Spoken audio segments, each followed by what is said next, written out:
Calling to order the Municipality of Monroeville's regular council meeting for February 8th, 2022. It is approximately 7:05 p.m. If we'd all please rise for Pledge of Allegiance, followed by a moment of silence. Pledge allegiance to the flag of the United States of America, and to the republic for which it stands, one nation, under God, indivisible, with liberty and justice for all.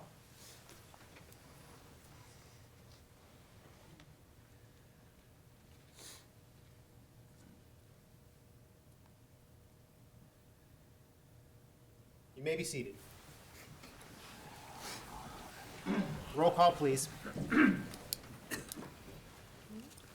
Mayor Grieslock, Here. Mr. Hizzy, Here. Mr. Poach, Here.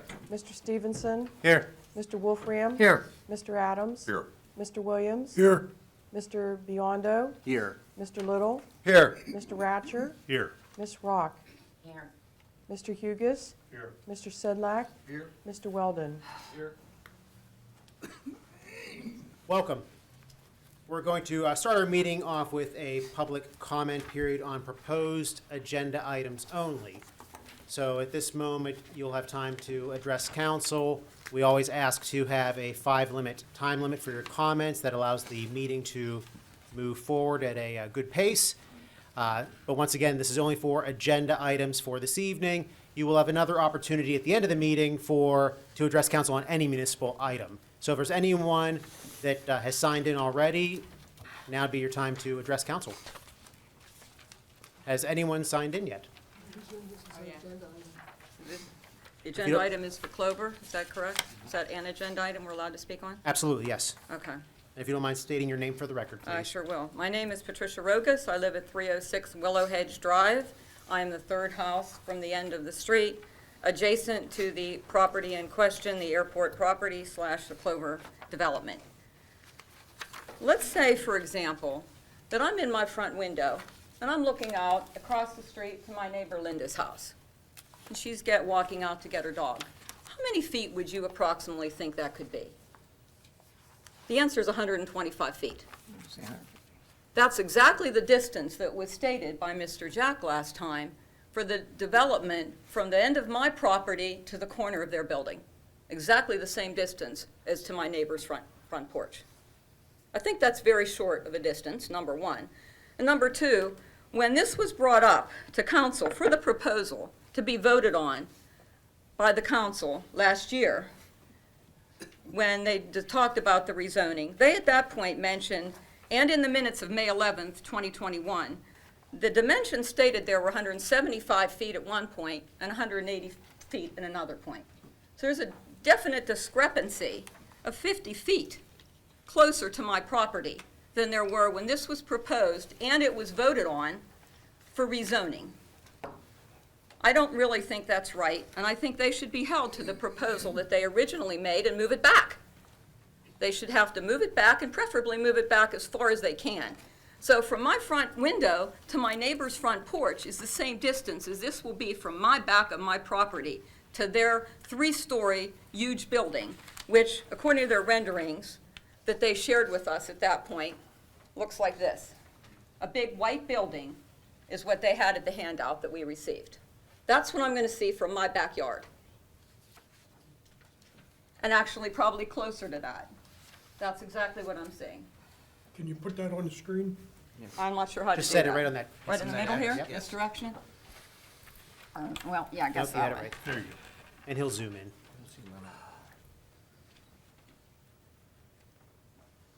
The building is on the top of the hill, as you can see, and also, according to their renderings, it's white, or mostly white or beige, which obviously stands out even more.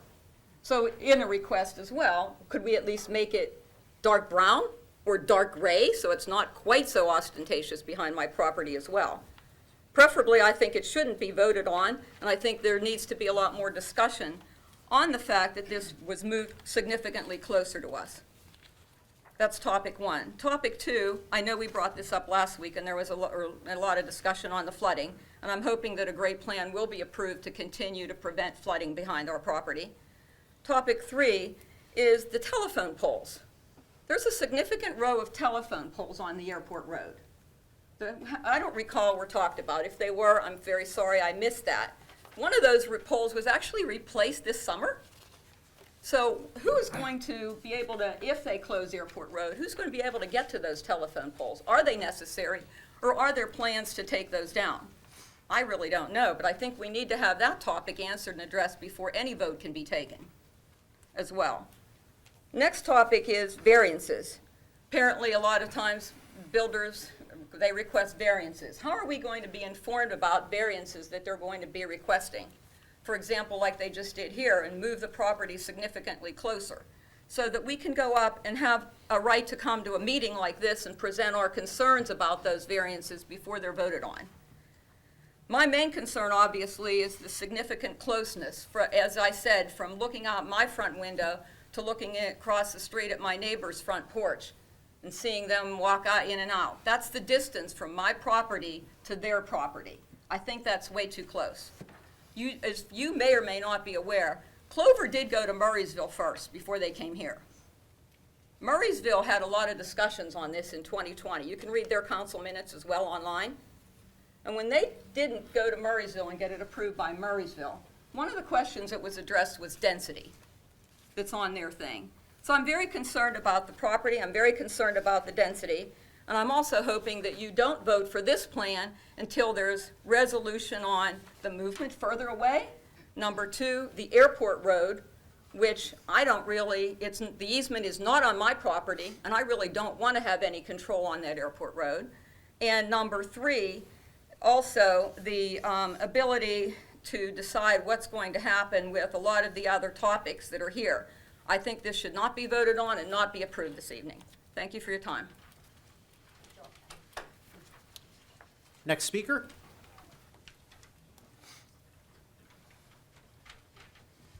I'm Rich Rogas, 306 Willowheads Drive.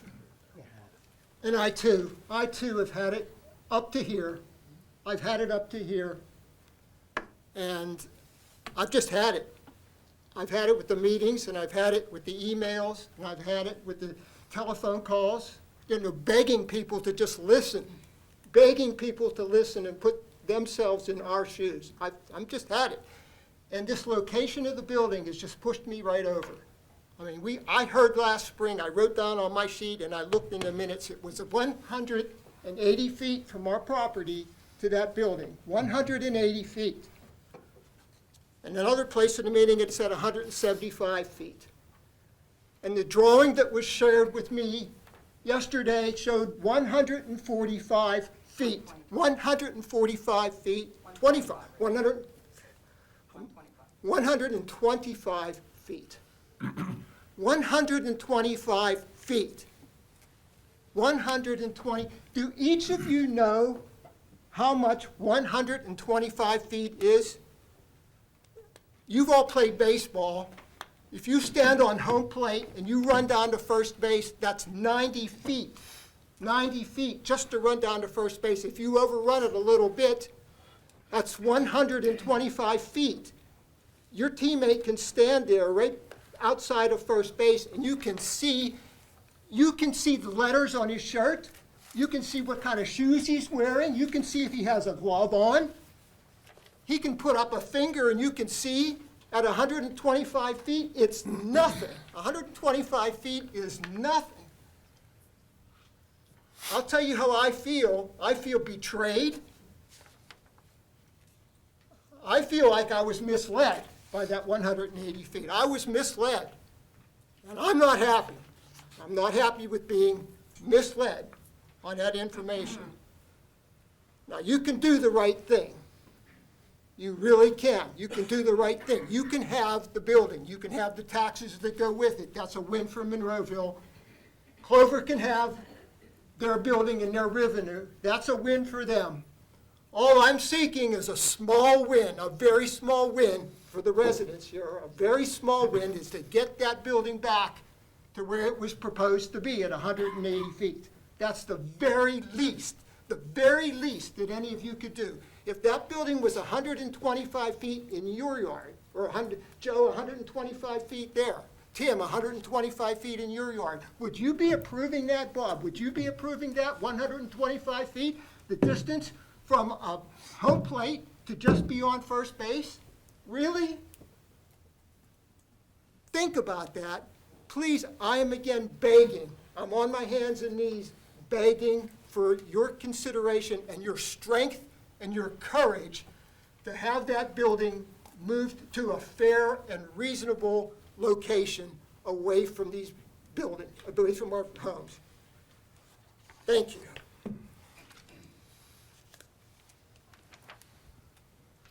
Next speaker, if there's anyone that's signed in currently, or if there's anyone else that would like to address council on any agenda item.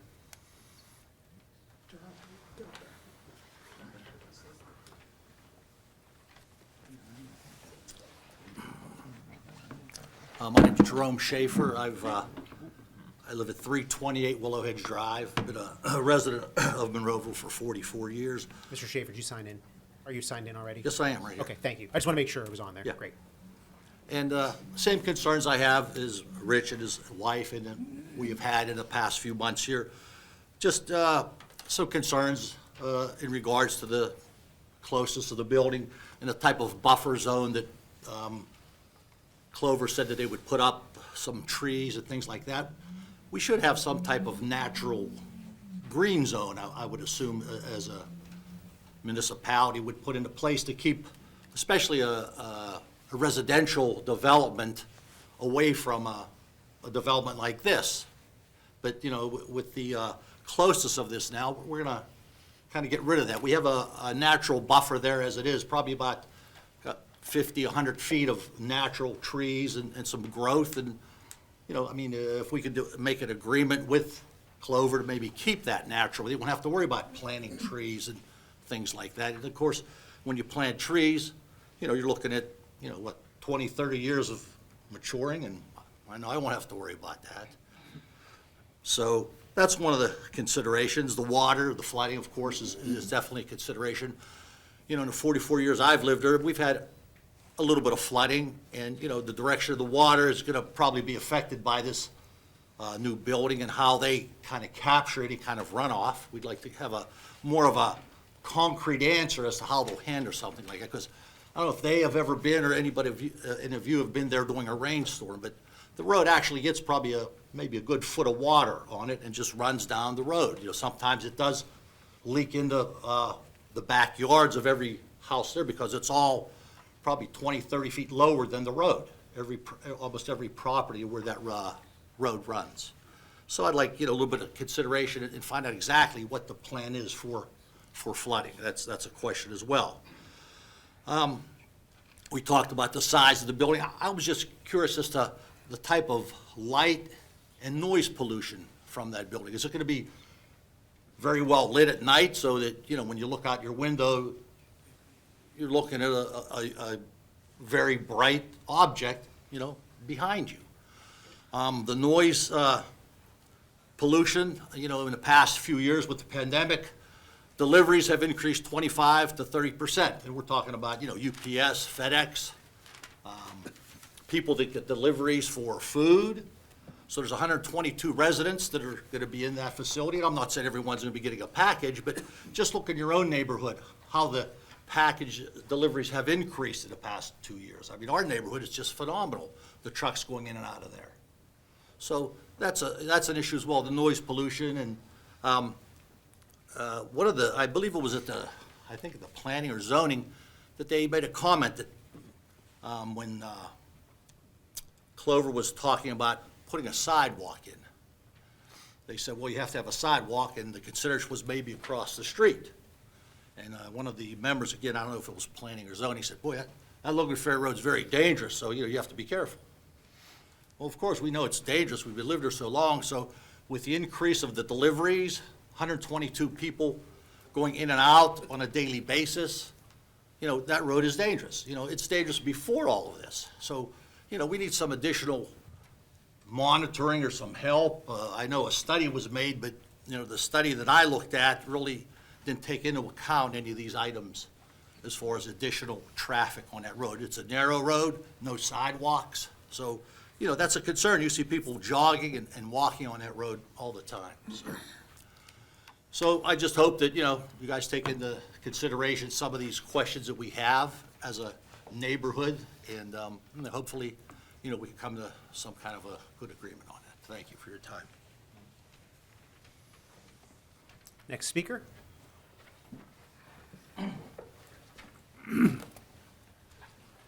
Hi, my name's Heather Lewis. I live at 344 Willow Hedge Drive.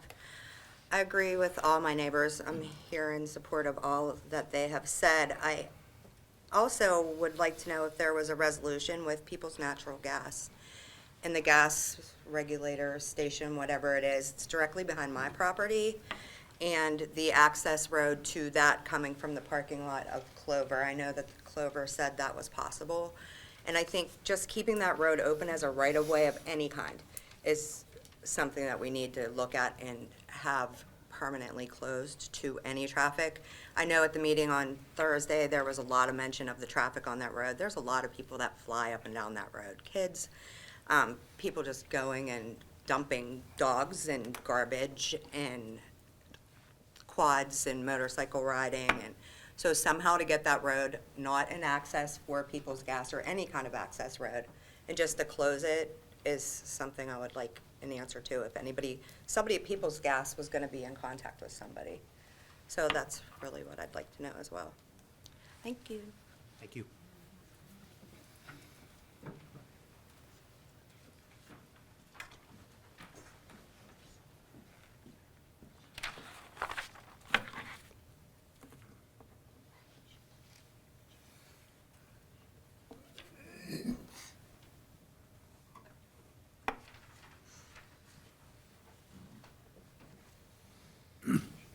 Ma'am, you left your paperwork up there.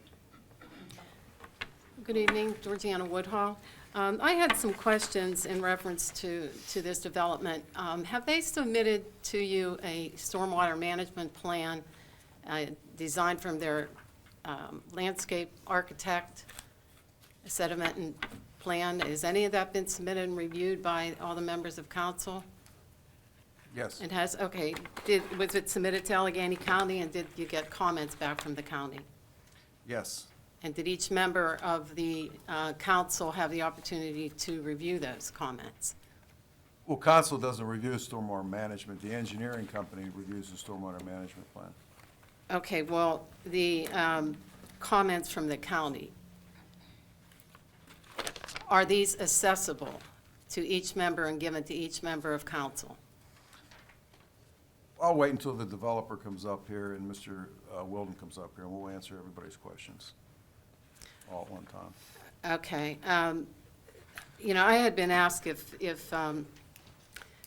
this development ever came before council in the past. And I'm not sure if this is, but I have an article from 2015 and when I sat on the planning commission. And I'd just like to know if this is the same company and the same plan. So if you don't mind, I'll quickly read this, if it's okay. Yeah. Okay, Planning Commission tables senior housing proposal. The Monroeville Planning Commission voted July 15th to table a request to rezone residential land on Northern Pike to pave way for a senior housing complex. The developer Lancaster Land, a subsidiary of Buffalo-based Clover Group, hopes to build a 4-story, 120-unit senior housing complex on the 10-acre lot. The land is zoned single-family residential. If the request for the zoning change is successful, the land would become multifamily residential. Representatives for the developer said that because of none of the tenants would have children according to the terms of their lease, the complex would be low impact compared to typical apartment building. In general, we're like multifamily but different. We also don't bring traffic. We don't bring peak traffic where mom and dad work, leave at 7:30, come back at 5. Lou Smith, who lives in nearby Turnpike Gardens, wasn't convinced. The traffic out here is horrendous. Now they want to put a high-rise building behind Turnpike Gardens. Some people, including representatives for developers of the property nearby who opposed the proposal, said the new designation would allow the property to be used for other types of apartment buildings if there weren't enough interest in the senior housing, or to sell the property to another developer who had different plans. There's no such thing as contract zoning in Pennsylvania. If the gentleman said he intends to do that, there's no way to make him do it. I know that because I'm normally where he is, said Jim Rombaugh, co-owner of the Lavelle Apartments. It doesn't limit it to elderly apartments, said Ron Backer, an attorney for Deauville. The Census Bureau estimated that there were 5,977 people 65 and older, 21% of the population of the 28,000 in Monroeville in 2013. You know, I had a lot of questions back then. I'm not sure if this is the same developer. It sounds the same when I was listening to the Citizens Night meeting. It, you know, made me go back and look at my notes. And what I was asking you about are the comments from the county. This is what it looks like. This is some of the things from this proposal. I looked at the comprehensive plan, and there were some areas of our comprehensive plan that had to do with Plum and Thompson Run and the strip mining that has gone on in that area, and how that Monroeville Council should probably be talking with Penn Hills over the conditions in that area for land compatibility. And so I wanted to just submit this. And going back to the minutes, on November of 18th of 2015, at the Planning Commission meeting, these plans were withdrawn. It had been tabled several times, and then it was tabled on July 15, 2015, August 19, 2015, and October 21st, 2015 meetings. And then it was, on there it says, Mr. Hugus explained this application had been tabled, and he read into the record a letter of withdrawal. And then when this came up and I was listening to this meeting, as I said, I had concerns back there, residents had concerns back then, and it just seems like the same thing. If you want to hand those in. I do, and I think everybody on council should be equally concerned. Thank you very much. I'll leave the floor open.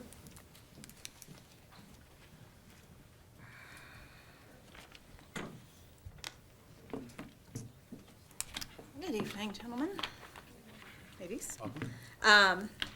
My name's Heidi Beam, and I live at 361 Willow Hedge. I've been here before for most of you. I'm basically going to repeat what most other people have said. The change in the plans is the most concerning, that you know, the building was originally going to be this far and this is what they were going to do, and they changed that. And we're also concerned because we know that even once their plan is approved, as they start building, things are going to change. So it can get closer, or less trees go up, or less borders go in, or, oh, well, we're going to move the garages so they're not going to block stuff, or the garages are going to get closer to people's houses. And so that does concern us. So we want to make sure that we at least start with what they originally planned and proposed to everybody and what was approved originally. The other concern is the flooding. Willow Hedge has a lot of flooding issues. We did have the sewer redone when they redid the road, which, again, thank you for repaving the road. It's beautiful. But, you know, there are still flooding issues that still occur in our neighborhood. The bottom of Logan's Ferry by Center floods when the rain, and the opposite side of the hillside where this is being built down in Penn Hills, that area floods also.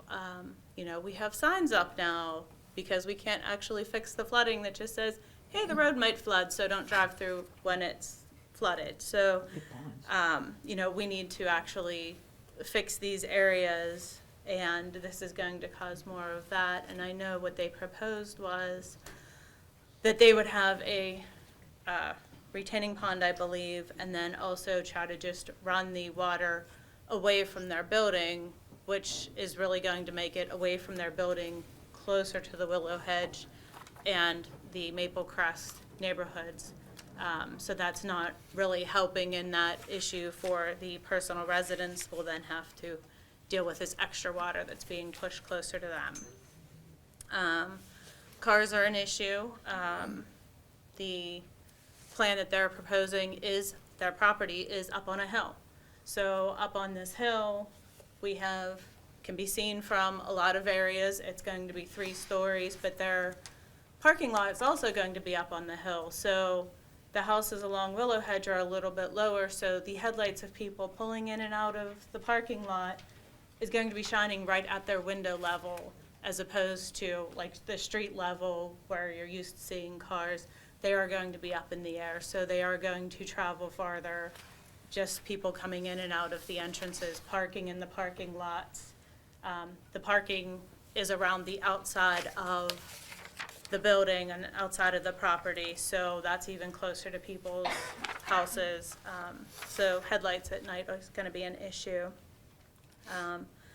Adding the traffic to Logan's Ferry. Logan's Ferry is not supporting the traffic that we have right now.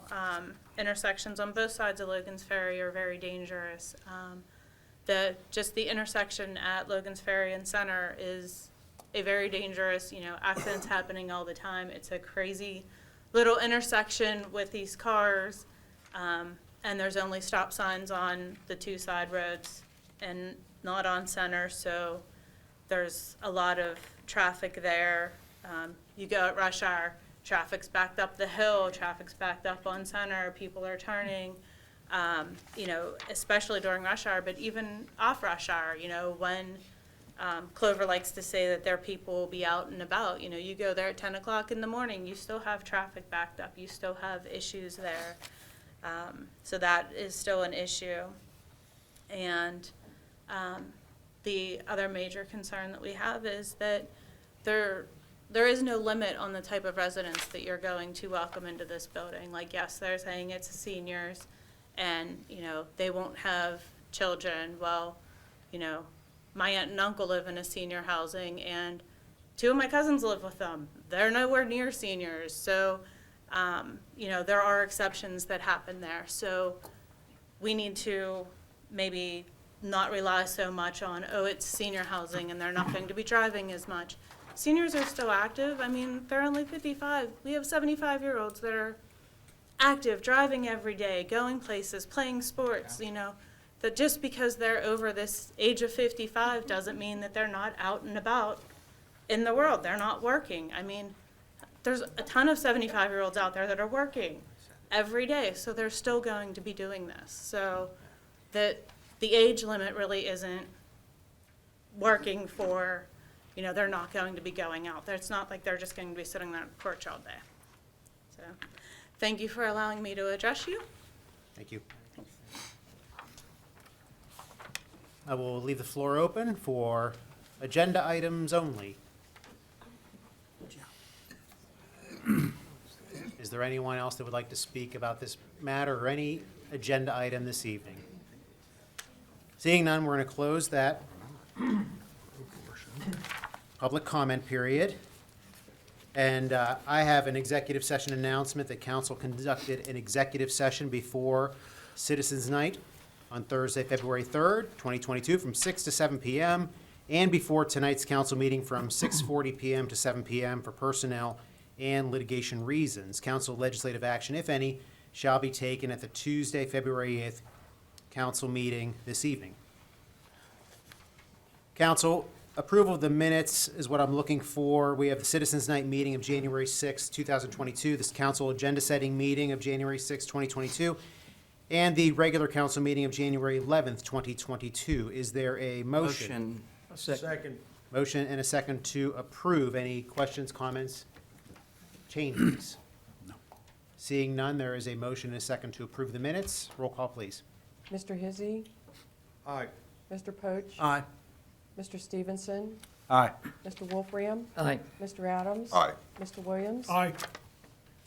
Mr. Biondo. Aye. The ayes have it. Reports of our tax collections. Is there a motion? Motion to approve. Second. Motion is second to approve. Questions or comments, council? Seeing none, motion is second to approve. Roll call, please. Mr. Biondo. Aye. Mr. Williams. Aye. Mr. Adams. Aye. Mr. Wolfram. Aye. Mr. Stevenson, Aye. Mr. Poach? Aye. Mr. Hizzy? Aye. The ayes have it. List of bills and budget transfers. I'm seeking a motion to approve. Motion to approve. Second. Motion and a second to approve. Any questions or comments? Seeing none. Roll call, please. Mr. Hizzy? Aye. Mr. Poach? Aye. Mr. Stevenson? Aye. Mr. Wolfram? Aye. Mr. Adams? Aye. Mr. Williams? Aye. Mr. Biondo? Aye. The ayes have it. And the payroll report, council, is there a motion to approve? So moved. Second. Motion and a second to approve. Questions or comments? Roll call, please. Mr. Biondo? Aye. Mr. Williams? Aye. Mr. Adams? Aye. Mr. Wolfram? Aye. Mr. Stevenson? Aye. Mr. Poach? Aye. Mr. Hizzy? Aye. The ayes have it. And all of these items, ladies and gentlemen, were discussed at the Thursday, February 3rd meeting, along with actually some of these items that your comments, about your comments this evening. A lot of those items were also addressed on Thursday, but whenever we get to the developer, we're going to hash all these items out. So, council, vacancies on boards, commissions, and authorities. Mr. Hizzy, we'll start with you. I have none. Mr. Poach. I believe I do. Hold on a second here. On the, Gordon. On the Parks and Recreation Board, nomination was last month for Gordon Kahn to appoint him. You're making a motion to appoint. Motion to appoint Mr. Kahn. Is there a second? Second. All in favor? Aye. Aye. Opposed? Ayes have it. Anything else, Mr. Poach? I'm double checking. I do not believe, I don't right now. No, sir. Mr. Stevenson? I first have an apology to Andrew Wilkins, who submitted an application to go on the Civil Service Board as a full-time participant. He was an alternate. It slipped through the cracks at our last meeting, and I apologize for that. And I would like to nominate Andrew Wilkins to the Civil Service Board. Okay, he is nominated. Anything else for this evening, Mr. Stevenson? No. Very good. Mr. Wolfram? I have one. I'd like to accept the nomination for Daniel Gerhardt for Recreation and Parks Advisory Board. That's an appointment. appointment. I mean, Appointment, yeah. appointment, yeah. You're making a motion to appoint. Yes, I do. I'm Second. sorry. Motion is second to appoint. All in favor? Aye. Opposed? Ayes have it. Anything else, Mr. Wolfram? That's it, sir. Mr. Adams? Yes, This evening? Mayor. On the planning commission here, there are 3 applicants here that need nominated, but there's 4 open. There's 3 unexpired terms and 1 term. Will I If you- nominate all 3 of them? You can nominate all 3, and then... That's not ward specific? No. No. Correct. And then the actual terms, that would be hashed out at the next meeting if they were to be appointed. So if you just want to nominate them, you could do so. Okay, there's 3 on the list here. Ronald Masson, Heidi Lawrence, and Scott Philpott. So you want to nominate all 3 of them? Nominate all 3. Yep, we'll do that. So they are nominated, and we'll address that next month. Anything else for this evening? That'll be it. Thank you. Mr. Williams? Nothing tonight. Mr. Biondo? Yeah, Brandon Markosik was nominated for the Visitors Convention Bureau. He does have the star next to his name still on our thing, but he's nominated. So I would ask that he be appointed to that board. Yep, motion to appoint. Is there a Second. And a second, all in favor? Aye. Opposed? He is appointed. Anything else, Mr. Biondo? None. Very good.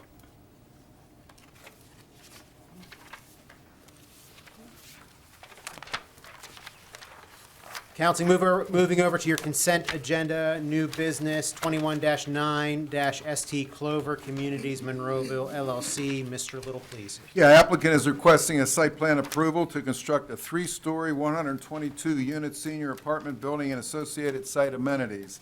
Property is 57.982 acres and located at 3926 Logan's Ferry Road, tax parcel 741, R333 in the R4 multifamily zoning district. Planning Commission recommended approval, and the developer is at the podium. Welcome. Yes, thank you. Mr. Jack, if you want to Mr. Jack. state your name for the record. Yes, Rob Jack, Clover Communities. Thank you. Now, if you want to highlight your development here, if you would like to address any of the questions or concerns that were brought up this evening, Like I said, you were here on Thursday's meeting. It was that night we had the ice storm, so it was a terrible evening for a lot of the residents. So if you could maybe just reiterate some of the things you spoke about and hopefully address some of the concerns there. Yeah, I would like to jump into the questions if I could. With the building positioning especially, I think there's some confusion there, and I want to clear that up.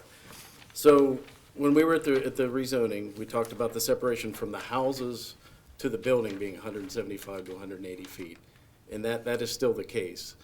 At last week's meeting, the question was property line to our proposed building, and that is 125 feet. The building hasn't moved. It's in the same position. I don't have an overlay. I can provide an overlay plan, but the building has not moved. It's in the same position. Okay. So when we spoke of that 175 to 180, that was from the back of the homes to the face of our new building. And that's still the way it is? That's still, yeah, we have not moved the building any closer to the homes. Is it the back of the homes or back of the property line? So at the rezoning, we talked about from the back of the home to the face of our new building being 175 to 180.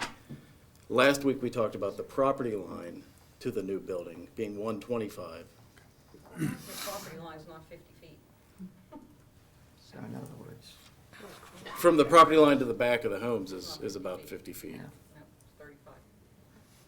But the building itself is 175 The building to hasn't moved from- 180. It hasn't changed. The building has not moved from Yeah, where we and showed that's it at the rezoning. And that's also something, too, that was mentioned a couple times by the residents, as far as anything this is the site plan that's being considered this evening. Right. It's what's been vetted through the planning commission throughout this whole process. If we talk about the rezoning, and these things happen, things do change, but it's not like, and once someone else mentioned it, if this is, or any development is approved, it cannot be changed after that. Once the site plan that they submit to our staff, that council would approve any development, the developer has to stick to that. They can't just change it. There have been times in the past where a developer comes in and maybe they're not actually submitting their actual site plan. They're actually talking about what they're planning on with the property. Developers come in early with these kind of things. It's not until they have the official site plan, which goes through our staffing, our planning commission, that's what council considers. So I think that's an important distinction to make. I mean, that's for council to consider this evening. But what you're saying is from when you did mention at the zoning. We have not rezoning, moved that building. The building was not moved. We did not move that building. That's correct. Okay. Same location. Now, you've gone through the planning commission, and the planning commission has submitted this to us for approval. Recommended approval, right. Okay. A couple of the other items, the architecture, what we showed at rezoning was a bit of a generic building shape. There wasn't much definition to it.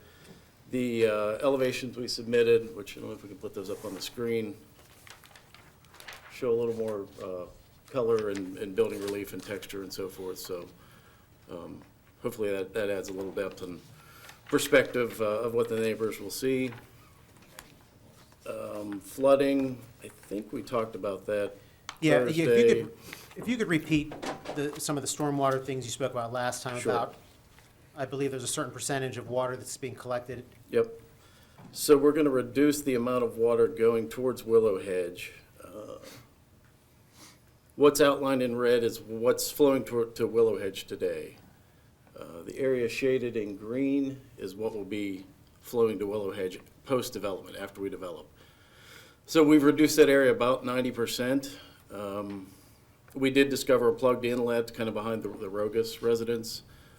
We will clean that out as part of our development. We're going to add an additional inlet down there to capture and take away any excess water. Oops.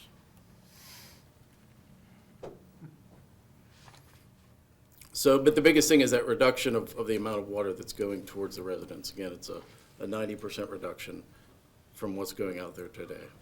Which way's that water gonna go again? I know you told us that. So it's going to flow to the west to the proposed storm pond on the west side of the project, and then it'll be carried to the north. It'll be carried north. Mhm. Okay. How close is your pavement gonna be to their property line, the parking area? So, To the property line. Yeah, to the property line, not the house. big misconception there. When they back Folks, no, we're not doing that, please. you know what? It's his time. Everyone every resident had public comment period, and now it's the developer's time to How do speak. you rebut what he's saying? You will have, there's a moment at the end for public comment on any agenda item. And this is, we've had multiple planning commission meetings, we've had council meetings regarding this. We're not get, miss, please. Totally different. Mr. Jack, go on with your So from the presentation. garages to the house is 130 feet. I don't have from the garage to the property line. Oh, maybe I do. I was just looking at the diagram you had. It looked like there was a parking area along that access road, the parking lot I was referring to, not the garages. So if we can put that site plan up. Screen.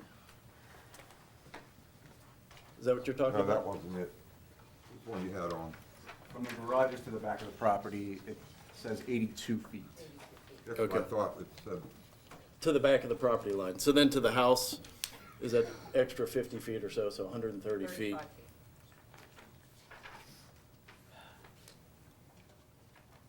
Is this what you're looking at? Yeah. Okay, there is garages there. And the pavement beside the garages, Yeah, so that's about the same depth as the back of the garages. right. So about 82 feet to the property line from that pavement. And I'm sorry, you had the rendering, I know going back, but the rendering and the colors. Of the what building? color- Yeah, what color is it intended to be?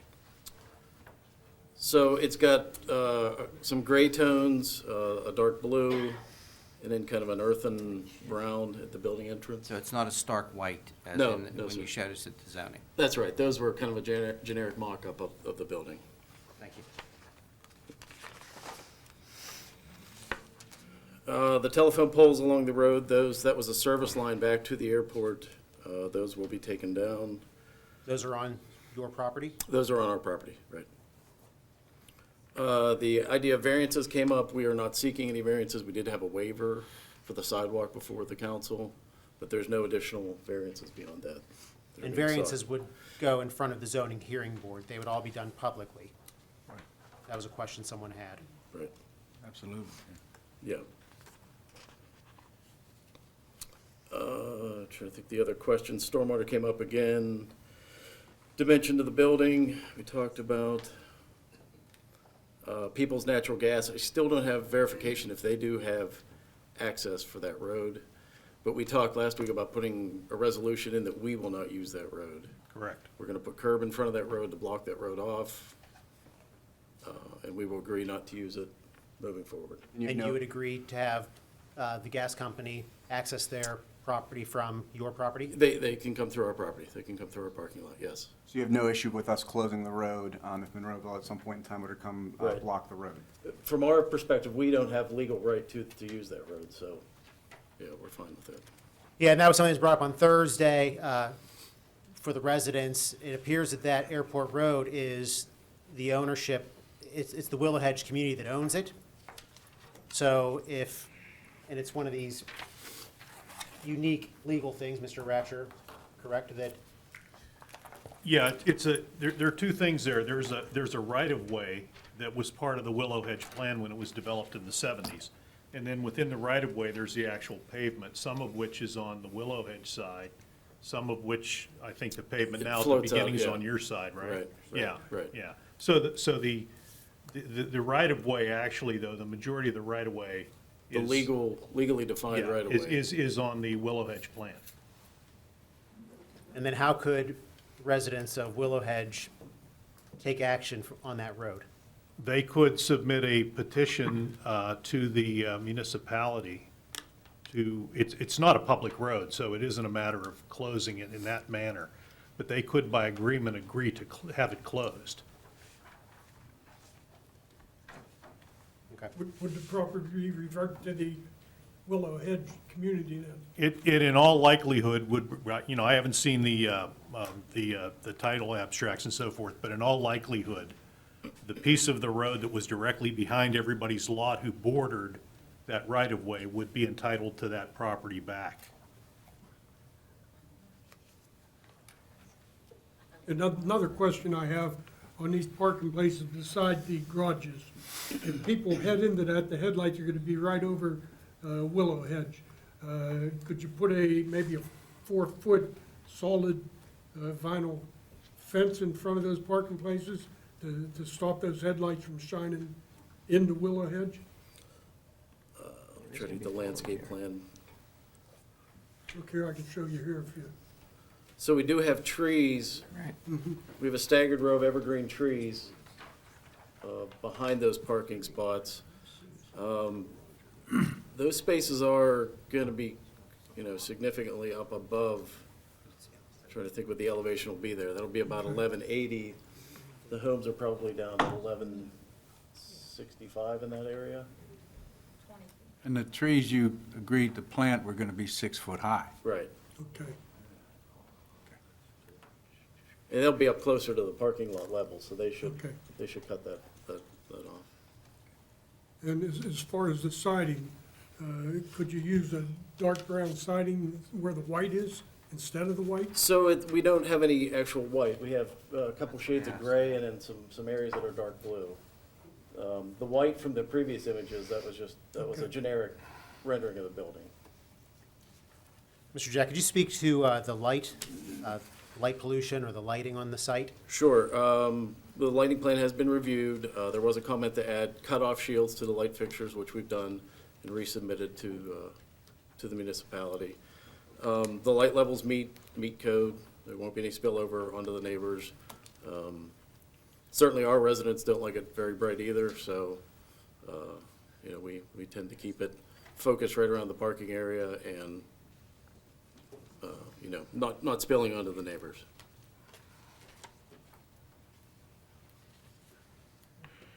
I have one more question for you on your plans. It talks about there's appear to be a gap between parcel 1 and parcel 2. Has that been resolved? That'll be resolved as part of the subdivision plan. Okay. Yeah, and the county does view it as one tax parcel, so I think that's even been combined, but I know what you're talking about, yeah. And the other thing, we talked about that sidewalk. Are they going to the zoning hearing board for variance or? No, Was that talked about? No, the sidewalk waiver comes from council. It comes From who? From council? Council, yeah. That's before us tonight. Okay, and your plans on the sidewalk are? So, if the waiver is denied, and we don't contribute to a fund that they would be built on the opposite side of the road, we would propose to build them on our side, but at the top of slope, to avoid conflict with the grading over the gas line and then having that sidewalk at a 2-to-1 slope. And what would the grade would be what from your plan to Maple Crest? What would be the slope? Yeah, so we would have to work with the Maple Crest folks to get their sidewalk to connect Okay. to our sidewalk. And it would be I don't 2 to know- 1? I know Paul has talked to them. I don't know if there's been any other discussion with having Maple Crest move theirs or shift theirs. I don't know if you can speak to that. Say that would be a 2-to-1 slope then? The existing slope is 2-to-1. Okay, Yeah, no, we wouldn't want the sidewalk on a 2-to-1 slope. That would be too steep. yes, okay. Do you plan on excavating any of that bank out? We can to a certain extent, but that gas line, again, that 12-inch high-pressure gas line's right there. And you're not sure if it's going up on that elevation? We're or not sure how deep that is, yeah. We're still waiting to hear Yeah. that depth. Yeah. We could probably lay that slope back a little bit and I know, I was out there today, I noticed some dead tree stumps and everything else on that bank that's gonna be removed anyhow, Okay, right? I mean, Yeah, it oh, would yeah. be removed. right. And the entranceway of that you have proposed here, how wide is that? Went off Logan's Ferry. I think it's 24 feet wide. 26 feet, is it?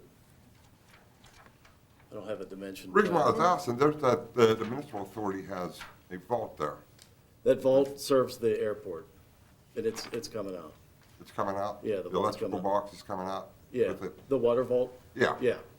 And then the pit? That panel's gonna stay. There's a panel that the water authority Yes. has. That's gonna stay, but the vault's coming out. The vault is the one next to the telephone pole, the Yes. first pole. Yeah. Oh, that pole is staying also? That has a transformer on it? Is that pole's on Logan's Ferry Road? No, it's actually set back off Logan's Ferry. There's a pit, the water pit's right next to it. I think it's on the airport road. Is it on Airport Road? The airport road? Well, it is. I think it is, It yeah. is, it's to the right, If right it of has the a airport transformer road. on it, I'm not sure if that pole's coming out. I don't know about that one. Well, it does have a transformer, you know, and that's where all the wires connect to all the several small poles coming back to Okay, the airport hangars. okay. I don't They have just an don't answer. look like it's wide enough there, the way you're proposing it. And even when I was coming out of there today, I kind of had a nose out. There's a row of hedges there from the first property on Willow Hedge, and I couldn't see. Hedges out in the right of way. Yeah, well, I had to edge out into Logan's Ferry to be able to see to my right, because I was Okay. making a left. So that will be regraded for our driveway coming down there. I don't know if that'll, It just doesn't seem like it's wide enough, you know, from okay. the edge of the access road that's there now to that telephone pole or. So we're gonna be up closer to that water panel. We're not gonna be right where the airport road is. We're gonna shift up about 30 feet. I was just going off this drawing here. It looked like it was basically the apron on it was coming right across that access road, I'm trying to think if I have a drawing here that shows the that. south apron.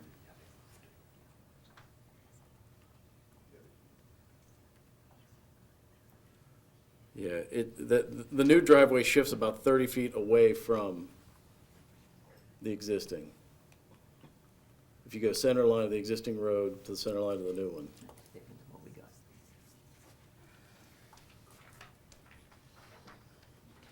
And the reason you're not cutting straight into that property because of the gas line, as far as the entranceway, Shifting it up any further? well, north, Yeah, so it's two things. It's that water, that panel that has the water. below that I'm talking about. Yeah, and then the gas line. We can't grade within that easement for our road. Yeah, there's a 12-inch high-pressure gas line, but there's about a 60-foot wide easement associated with that. Oh, okay. So we can't grade within that easement. You can't grade 30 feet from where the pipe is. Right, right. Okay. This, if you can put this drawing up on the screen, this does show, the shaded is the existing airport driveway, and then you can see our driveway That's overlaid what on we have top in of that. front of us. Okay, is that the same thing you're looking Yeah. at? Yeah. Okay, all right.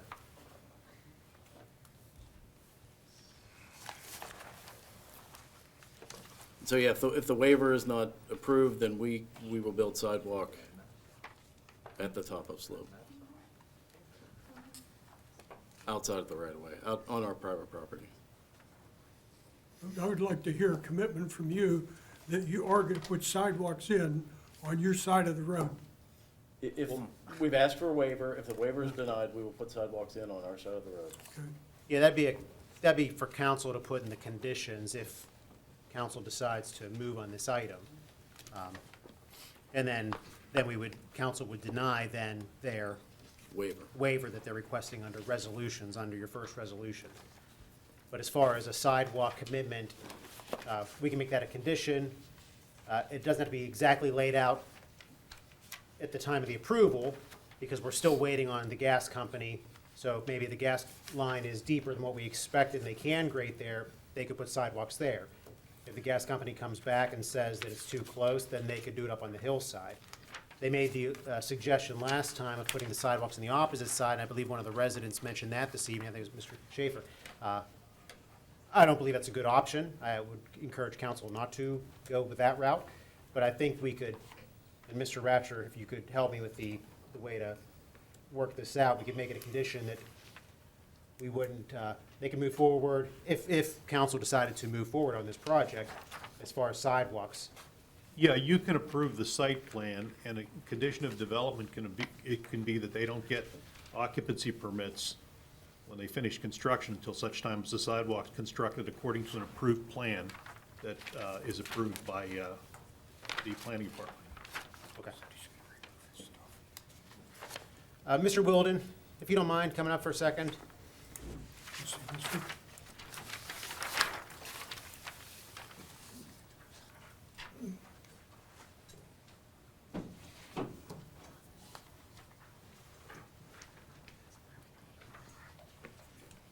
just curiosity about the stormwater. So we talked about a couple of things. So light pollution and stormwater, both these things come through through the municipality, through staff. It's reviewed by staff. These are things that have to stick to our standards.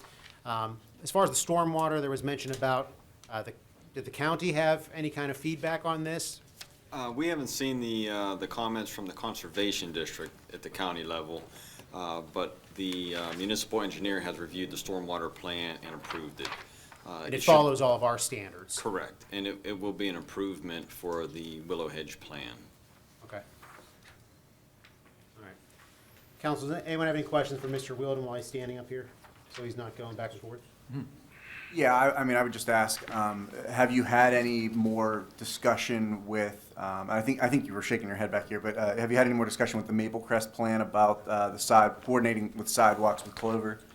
So, give Jared a second to zoom in on this. So this is sort of what's out there now. Obviously, Maple Crest has been developed, so there's some things that have changed here. But this slope is basically the same. This is the airport road. Their new entrance road is going to be in this area. This is a current image of what that hillside looks like, and this is the current sidewalk location that Maple Crest has stubbed out. Now, Maple Crest is required to put sidewalks in, and they're prepared to put sidewalks in along that section of Logan's Ferry. The problem is, up in here is that gas line that is causing all the problems. So if Clover cannot excavate at the Logan's Ferry elevation, this sidewalk will not be parallel to the curb. It will go up that slope at an angle and meet on the top of the slope to meet Clover's sidewalk. And this image came from Maple Crest this afternoon, and they're willing to work with their neighbor Clover to join those sidewalks up. Is that ADA compliant, Paul? We're not sure what the final elevation is going to be. Depends on there's several hundred feet there where they can go up, the 10 feet of elevation. So it might exceed 8%. But the existing slope on Logan's Ferry is already over 8%, so if the sidewalk followed Logan's Ferry, it would be. it would be, comply yeah, with it. so, there's certain places where you can't meet, it's called technically infeasible. This will be one of those situations. And that image, the purple outline, that was all Maple Crest property? Correct. The purple is Maple Crest property line. And there's no obstructions there as far as excavation? They could cut into that hillside? Correct, yep. And their dog park is up in this area with the white vinyl fence.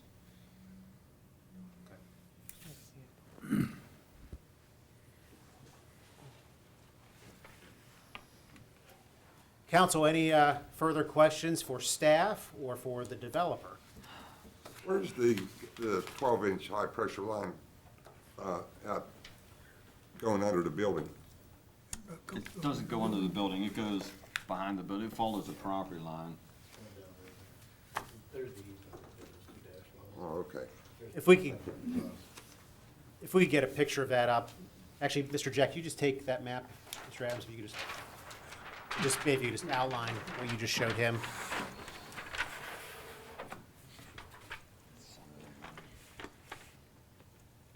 Right there's probably good. Yeah, the gas line parallels more or less the property line that divides us and Maple Crest, Yeah. And it crosses Logan's Ferry right here. just before our property line. I'm looking at the monitor. So this would be the area, this is where Maple Crest sidewalk currently ends. And Maple Crest is obligated to put sidewalks in on their frontage, and they will be doing that. It's just a matter of what's the best way to connect this end to this end with going across that gas line. It might end up being up here and then angled down, or it might parallel Logan's Ferry. We're not gonna have that answer until the gas company physically locates that line. The one call has been placed. We're just waiting for them to go out there to uncover the line so we know exactly where it is before they start digging. But there is an option kind of either way. If they have to meet us at the top, it sounds like they'll do it. Yes. If we can meet halfway or get down to the bottom, then we'll do that. Very good. Council, any further questions? Thanks, Paul. Are there any comments or questions or issues from a staff perspective, Mr. Wielden? No, there were some questions about grading and stormwater and erosion control. The site is very flat, which makes it ideal for development. Stormwater is going to be easy to control. Erosion control isn't going to be an issue. So, I mean, as far as development goes, it should be a very smooth operation. Okay, thank you. I have one question. Why wouldn't you design that building and flip-flop it so it'd be less impact on the Willow Hedge people? Oh, I mean, it just seems like over here, if this building would've been flip-flopped, it'd been a lot less impact on the folks at Willow Hedge. Steep slopes in this gas line to deal with. Tell them to get up to the mic. Mr. Jack, Mr. Jack. Yeah. So to kind of flip that building, we've got the steep slopes to deal with and then that gas line in the rear of the property. So can you use the cursor on the screen so people see that on the monitor? So this area, basically the wooded areas, the steep slopes. So if they put the long edge of the building back there, it wouldn't fit. There's too much slope. It drops off. We talked about that last year. It drops off, and that gas line is right. Can you put the cursor over that gas line? Yeah, the gas line's kind of running right through here and then on down. So if they flip that whole long leg of the building wouldn't fit. Would be into that.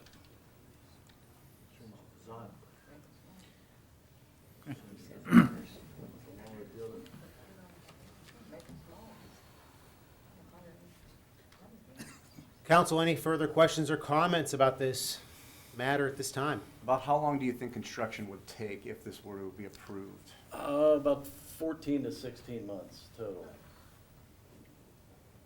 And most of that is interior, once we get the building shelled in. It takes a long time to finish out 122 units. So I guess the next question is, how long for the exterior? As Mr. Wield mentioned, the site's pretty flat, so not a lot of earthwork. I think a month we're into foundations and going vertical. And then kind of contained within the pad, if you will. And it'll probably be built in a couple phases, we'll kind of go vertical the whole way on maybe the portion on the right, and then the center, and then the portion on the left, so.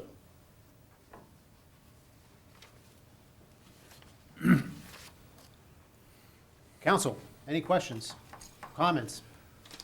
Well, this item is in front of you this evening.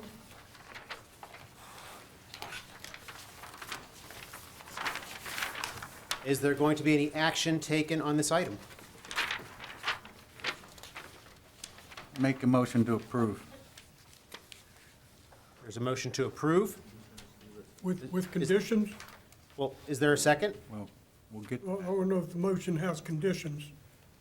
Well, Mr. Stevenson, with the condition of the sidewalk with the issue that we condition of the discussed? sidewalks that will Okay. be put in there, Well, yes. We should add that condition then as condition number 18, and I have been penning something in here, bear with me because it's a little chopped up, but condition number 18 to be added would be, in the event no sidewalk waiver is granted by council, applicant shall submit a sidewalk plan to the municipality for approval of sidewalks located on applicant's property.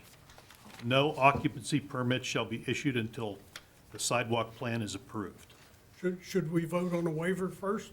Well, Was that in the, I worded this so that if you deny the waiver, the condition is here. Obviously, if you granted the waiver, this condition would be irrelevant. It would be of no force and effect. okay, thank you. So, Mr. Stevenson, is that how you would like to make your motion with that condition? That's correct. Is there a second on that? I'll second that. Okay, we have a motion and a second to approve this item. Any further questions or comments about this item? Seeing none. Roll call, please. Mr. Hizzy, Aye. Mr. Poach. Aye. Mr. Stevenson, Aye. Mr. Wolfram, No. Mr. Adams, No. Mr. Williams, No. Mr. Biondo. Aye. The ayes have it. Moving over to our motions, we have 5 this evening. Mr. Little. Yeah, the first motion is a motion to authorize to advertise an ordinance amending ordinance number 2754, the 2022 fee schedule to amend the timber harvesting permit fees. Council, we discussed this on Thursday. This is going to make a uniform timber harvesting fee of $200 per parcel. Do we have a motion? Make a motion to approve. Second. Motion is second to approve. Any questions or comments? We did discuss this at the Thursday meeting. This does fall in line with what most communities are doing under the current state law. And it also is mandated by the state. We previously charged for larger timberings, I think $2,000. Right, Paul? Correct. Yeah, and the Attorney General's office said that under that Agricultural Act, we cannot do that. Correct. We're prohibited from doing that by law, so. So there's a motion and a second to approve. Roll call, please. Mr. Biondo, Aye. Mr. Williams. Aye. Mr. Adams, Aye. Mr. Wolfram, Aye. Mr. Stevenson, Aye. Mr. Poach, Aye. Mr. Hizzy. Aye. The ayes have it. Next motion. Okay, a motion to advertise an ordinance authorizing the proper officials to enter into an agreement granting a 25 feet wide easement to Sunoco Pipeline LP to install underground cathodic protection equipment to maintain and protect an existing underground pipeline in Alpine Park. Council, you have the revised easement agreement that I gave to you tonight. I just received it late today with the increase in the fee. So is there a motion to? I make a motion. Second. To approve? Motion is second to approve. And this is, once again, just to advertise the ordinance. This is not to approve the ordinance, it's just to advertise, to then be discussed at the next month's meeting. So, motion and a second to approve. Roll call, please. Mr. Hizzy. Aye. Mr. Poach. Aye. Mr. Stevenson, Aye. Mr. Wolfram, Aye. Mr. Adams, Aye. Mr. Williams. Aye. Mr. Biondo. Aye. The ayes have it. Okay, a motion to accept the resignation of Lawrence Conway from the Planning Commission effective January 31st, 2022. Make a motion to approve. Second. Motion is second to approve. Questions or comments? Roll call, please. Mr. Biondo, Aye. Mr. Williams. Aye. Mr. Adams, Aye. Mr. Wolfram, Aye. Mr. Stevenson, Aye. Mr. Poach, Aye. Mr. Hizzy. Aye. The ayes have it. Okay, a motion to place a full-page advertisement in the amount of $150 in the program for Gateway High School musical, The Drowsy Chaperone. There's a motion to approve. Is there a second? Second. Thank you. Questions or comments? Roll call, please. Mr. Hizzy. Aye. Mr. Poach. Aye. Mr. Stevenson, Aye. Mr. Wolfram. Aye. Mr. Adams, Aye. Mr. Williams. Aye. Mr. Biondo. Aye. The ayes have it. Last motion, Mr. Little. Okay, a motion to advertise a request for proposal for municipal engineer consultant with a strong background in MS4 regulation and compliance and land development and planning. Motion. Second. The motion is to approve. Yes, motion to approve. Motion and a second to approve. Questions or comments? Mr. Little, if you could just outline how this process usually works out. Yes, what I will do is I will put a request for proposal together. We'll put an ad in the paper in the Post-Gazette. And then what we also will do is we'll put out a request for proposal, which outlines the responsibilities and duties and the qualifications for an engineering company, mostly with MS4, which is stormwater management, and also land development. And we'll get the request for proposals in.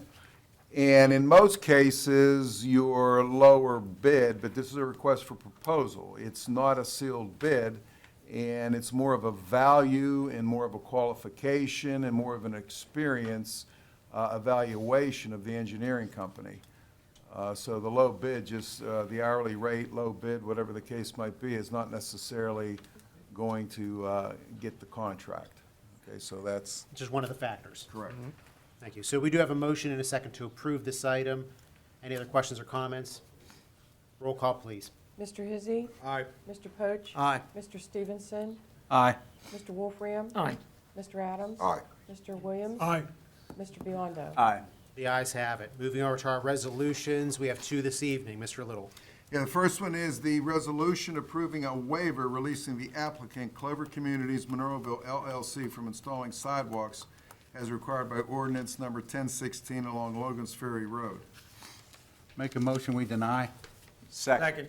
We have a motion and a second to deny. Any questions or comments? Seeing none, the motion and the second is to deny this item. Roll call, please. Mr. Biondo. Aye. Mr. Williams. Aye. Mr. Adams. Aye. Mr. Wolfram. Aye. Mr. Stevenson. Aye. Mr. Poach. Aye. Mr. Hizzy. Aye. The ayes have it. That resolution is denied. Mr. Little. Okay, a resolution establishing the amount of a bond required to be posted by the municipal tax collector at $10 million per year for the years 22, 23, 24, 25, and authorizing the purchase of said bond pursuant to Section 1112 of the Home Rule Charter of the Municipality of Monroeville. As it was mentioned at the work session on Thursday, we share this bond with the school district, and our portion is around $4,800, $5,000. Make a motion. Second. The motion is to approve. Yes. Motion and a second to approve. Questions or comments? Did you have a comment, Mr. Little? No. I thought you were mentioning something. It's okay. The motion and the second is to approve. Roll call, please. Mr. Biondo. Aye. Mr. Williams. Aye. Mr. Adams. Aye. Mr. Wolfram. Aye. Mr. Stevenson. Aye. Mr. Poach. Aye. Mr. Hizzy. Aye. The ayes have it. Moving over to our ordinances council, we have three this evening. Mr. Ratcher. First ordinance is an ordinance of the Municipality of Monroeville, Allegheny County, Pennsylvania, amending ordinance number 2689 to revise the pollution control and flood reduction credit manual rules and regulations. This is a matter that's currently on the table. My recommendation is that council leaves it there, which means there's really no action to be taken tonight. I have spoken with the legal counsel for CBL, the mall owner, and they are moving forward with a review of what we've provided them, so I may have something for you next month. Very good. Next item. Next item is an ordinance of the Municipality of Monroeville, Allegheny County, Pennsylvania, amending ordinance number 848, authorizing the placement of a stop sign on Sandy Drive at Jerry Lane. Make a motion to approve. Second. Motion is second to approve. Any questions or comments?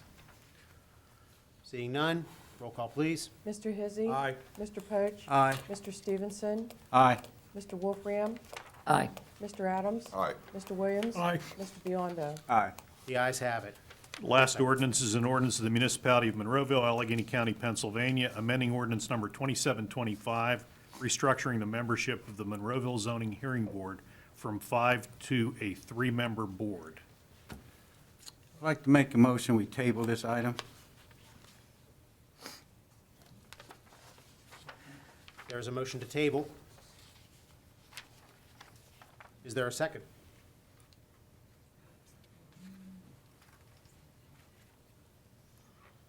Seeing none, that motion dies. Yes. Council, is there any other action that you would like to take on this item? Discuss it. Bring out and discuss it. I'll make a motion that we reduce the zoning hearing board from 5 to 3 members. So you're making a motion to approve this ordinance. Prove it. Is there a second? Second. We have a motion and a second to approve. Any questions or comments? Question on the motion. So, I'm trying to understand the portion of this. So, what we're trying to do then, we currently have a 5-member board that's on here for the zoning hearing board. One of the first things that I voted on when I got appointed in 2018 was the second vote for this to go back to 5, to do that. At that time, that had already been previous, well, Mayor, you were here, you were in this chair, so it started prior to that, to go back to 5, I believe, at that time. So, we've gone through this, and we're moving backwards. Now, I understand the zoning hearing board sees 5, 7 cases a month. The staff has told us, it's a lot of work that still comes in there. It's much less than what you see, here from us doing that too. So I don't really have a solid explanation for why we're cutting down people to participate in this from 5 down to 3. We have more opportunity for individuals to participate, comment, get information down, and reduce the efficiency of something that we've had working now for a number of years to do that. Bob, can you explain? I don't understand your thinking. Well, it was expanded in November of 2020. It was 3 members until November of 2020. Then it went to 5. Then back to it too. So I'm not sure I understand why. Well, number one, 3 members is working great. If you watch our meetings, you can understand that there's really no need for 7 members. Number 2. 5, there's 5. 5 members. We're on Number the same 2, page here. I don't know why we expanded government at a time when COVID was rampant, money was short. I know it's only $300, but it's still expansion of government. And I don't think there's a need for it. No, for participate, more people to be involved with it. That was the point. So that it gave more people the opportunity. For example, many of the conversations we've had here this evening have been, that would go through the zoning process. Now, zoning was earlier when, in the project you were talking about, not this was planning tonight, but to do that, it doesn't really make any sense to me to do that. We have 5, more participation, more individuals engaged with it too. So we're trying to vote to then to say, stay at 5. Is my recommendation, is what I'm saying to that, which is opposite of that, of this. Any other questions or comments at this time? I agree with Mr. Poach. I was on the zoning hearing board when it was 5. I was on the zoning hearing board when it was 3. Since then, it has gone to 5. With the number of people that we have that live in Monroeville, I honestly think 5 is a good number due to the fact that the more diversity you have, the better off you're going to get a reading for what you're asking for from that committee. They have been very helpful in many homeowners' requests, like just an easy one, like a fence in the yard. Well, you're only allowed certain heights and have to be certain distances from property lines and those kind of things. And they have helped a lot of people out. And I think 5's a good thing. So that's all I got. Okay. I mean, the one distinction I would make is that, like I said, it was at 3 members, November 10th of 2020, council, this is always a councilmatic decision. I mean, that's the pleasure of council to change these boards, whether I think it's 3 or 5. November 10th of 2020, it was expanded from 3 to 5. At the time, that was, according to the minutes, because Mr. Williams, you asked this question at that meeting, inquired why it should be increased because it's functioning fine currently, and Mr. Ratcher reported that some of the council members feel that a potential 5-member board is more representative of the community than just having a 3-person board, which is perfectly fine. That's what council can decide. But I think a distinction should be made that it wasn't requested by staff, it wasn't requested by the manager, it wasn't requested by the liaison, Mr. Wilson or Mr. Hugus, the planning commission, the chairman of the zoning hearing board, any of the current zoning hearing board members.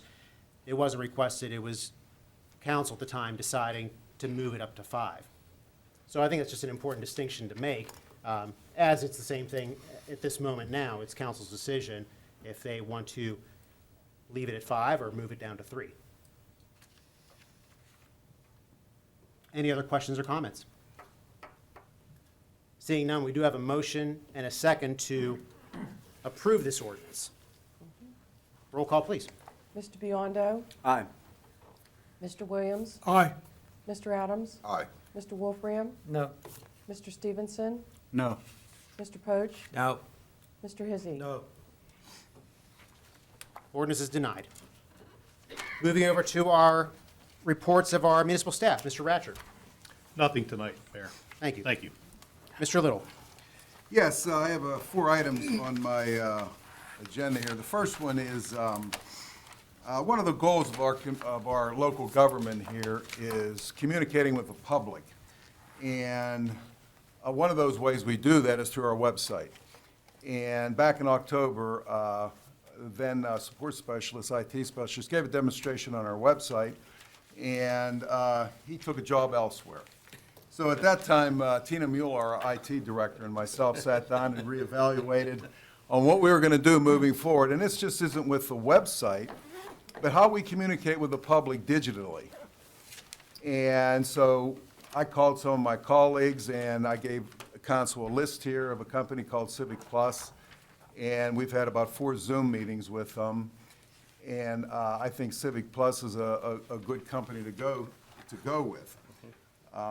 And somewhere down the line in the next few months, in conjunction with this, what we're putting together in-house is a 311. A 311 is nationally for if you detect potholes, if you have complaints, it's not emergency, setting up a 311 system so you can go on the website on your phone and without calling anybody, you can put in a complaint. Your garbage isn't picked up. You have a pothole problem. And we will gather all this information and identify where the problem areas are in the community. But the first stage of this is a website. And I'm going to show council and the public a little video of basically what my vision is on how we have to communicate with the public. Jared? The average American interacts often with their local government because that's where they live and work. They sign up for activities, make payments, obtain permits, and take other actions that are part of their daily life. Jared, can you turn it up? The quality of these interactions largely shapes their perceptions of local government.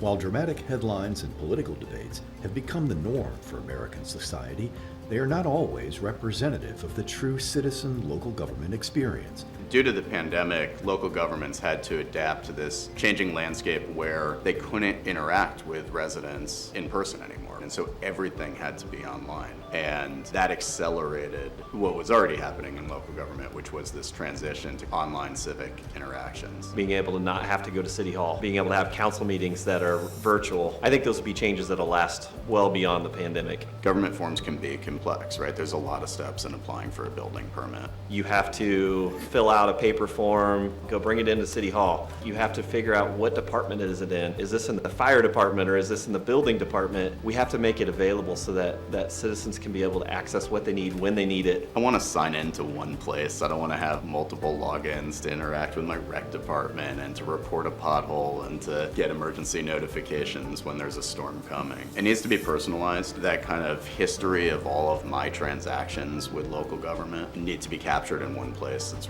really accessible for me. You know, it's going to be digital and it's going to be on our phones. If you interact with Facebook through your phone, you need to be able to interact with your local government. And then the biggest thing that Civic Plus does is it provides the city website. As basic as that may seem, it's incredibly important. This is the source of information. The source of truth in your community lives on your local government website. We work with over 4,000 cities and counties across the United States. We're in all 50 states. Civic Plus has helped us improve relationship with our community members, build trust in a number of ways. First and foremost would be our town website, where we're able to keep communications and information current and accessible. Having a trusted place to check information and to combat any misinformation that was out there was really important. It was especially important over the course of the pandemic to have a trusted source of information for our community members. One of the great things about Civic Plus is I can do almost anything from my cell phone on the go, wherever I am. For example, the Civic Ready, I can send out an emergency alert right from an app on my phone. Another thing we can do right from my phone is making an update to the website, a news announcement or an alert. Some in our organization were a little bit reluctant or reticent to try new things, but the pandemic really kind of forced our hand on that. We've made a lot of progress in even changing culture and mindset around innovation and technology within our organization, and I hope that we can leverage that and kind of push forward. I would definitely recommend Civic Plus products to other towns. Post-pandemic, we see going forward that government is going to be more and more online, and the expectations of citizens is going to be that services are more and more online. And so our focus going forward is ensuring that our customers have the tools they need to be able to meet those demands. We know our local government is here now to help us. We know that they're accessible. We can just keep building on that, right? And that's going to make all of our communities more resilient, and it's going to make it a better experience for all of us. To learn more, contact us today. Thanks, Jared. That gives a flavor of what the company can do. They have different modules, and all I'm talking about for console right now is the website. This would be a 6-month process where they would have to migrate all of our information, and it wouldn't be live maybe until July or August. And one of the advantages, what we want to do is all the information that comes into this municipality with respect to complaints, people go on the website, we take that information, slice it, dice it, we analyze it, and you solve problems with that information, and you avoid liability. And what this also would do would free up our IT support specialist, because he takes care of the website right now, to do more support for Public Works, for the Senior Citizen Center. We already have a dedicated IT person for the police department, because everything is getting so technical and so digital with police departments, with body cameras and car cameras. Now, the company works just with local governments. That's all they do. As you heard on the video, they deal with 4,000 counties and municipalities.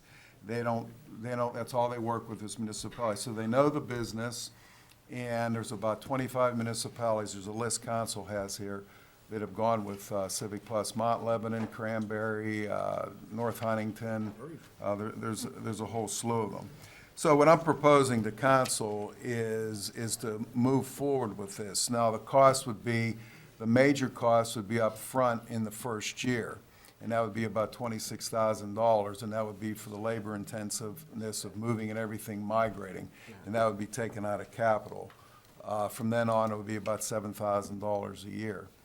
Tina and I looked at other modules at this point, and we just didn't think we were ready for them. I can go in and talking about all the different modules they have, but I don't want to do that with council. I just want to stick with the website. Their websites are very user-friendly. You can get 2 clicks to wherever you want to go. And just like the gentleman said in the video, you don't want to be logging on and wondering where you're going. You want to have 2 clicks and get to where you want to go in 2 clicks. Any comments or Question, yeah. specific comments? I do, yeah, Tim. To that. So, can I use the 311 part for the potholes now? I'm ready for it to be, that went in. County road? Yeah, really. So the first modules, more details as we move forward. Would this work towards, or the ability towards our mass notification like we do with Nexus? Well, They good have a question. function of that to do Very that. question. Right. They have what's called Civic, Right, I had. I Civic just looked it Ready. up. Yeah, Civic Ready. And their module on Civic Ready was exactly what not exactly, it's a little bit more in-depth, but I've decided at this point that our Nixle system that anybody subscribes to, that they get notifications if we have a water main break and Route 22 is closed down heading west. If you subscribe, which we probably have about 2,000-3,000 subscribers, you get notification. Now, just to give you a flavor of what they call it Civic Ready, what their Civic Ready does, they could send out mass notifications just to Garden City. Wow.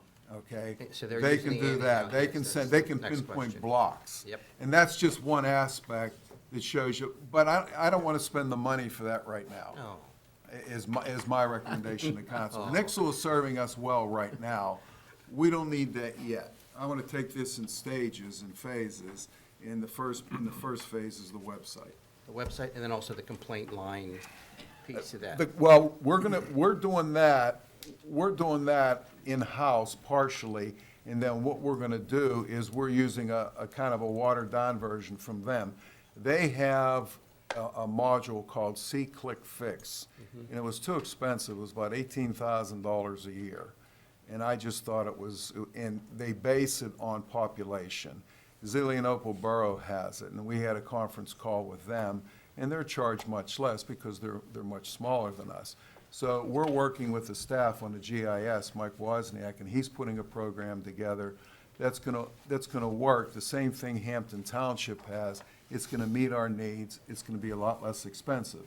Now, with that being said, as we move along, and the big problem with a program like that is getting the public to use it.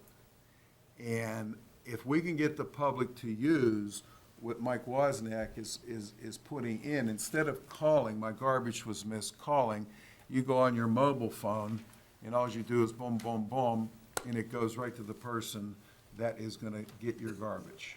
If there's a pothole, you don't call. And everybody in this room, or most people in this room, your first inclination is to call on the phone.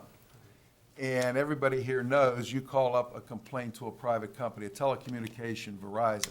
They'll have a little blurb on there saying, and you can access our website. All of America wants you to go to the website. A lot of people in here are probably doing their public banking on the website. And that took years for the banks to get us to do that. And there's some people that are still reticent in doing it. But it's heading in that direction. So what that does is, the big thing that I like about that, it gives us information to solve problems. Police departments have been doing this for years as far as crime. We need to do it for complaints. The complaints you call in, and it gets routed, you get an email, and then you know that when it's resolved, you'll get an email back. So we're doing kind of a kind of light of that right now, only because of cost right now. I mean, their module see-click-fix was pretty neat, but I thought the cost was a little bit much right now. But we're gonna get the same results, though. Great. Any other questions? Keeps a good it idea. up to date, right? Keeps everything up to date as part of the agreement. Yeah, I The think website- Monroeville's long overdue for this, long overdue. Fantastic. Okay? Next item, Mr. Little. Okay, next item, part-time employee rates. I brought this up with council on Thursday, and the mayor asked me to put a comprehensive list of the part-time people we have. Now, just to give the public a little bit of background, during the budget process, we increased the fee for our seasonal employees. College kids, they come in, they cut grass, clerical people, they work in the office. We increased that from $10 to $14. And I thought it would be just incumbent upon us to look at the part-time people that council has listed here.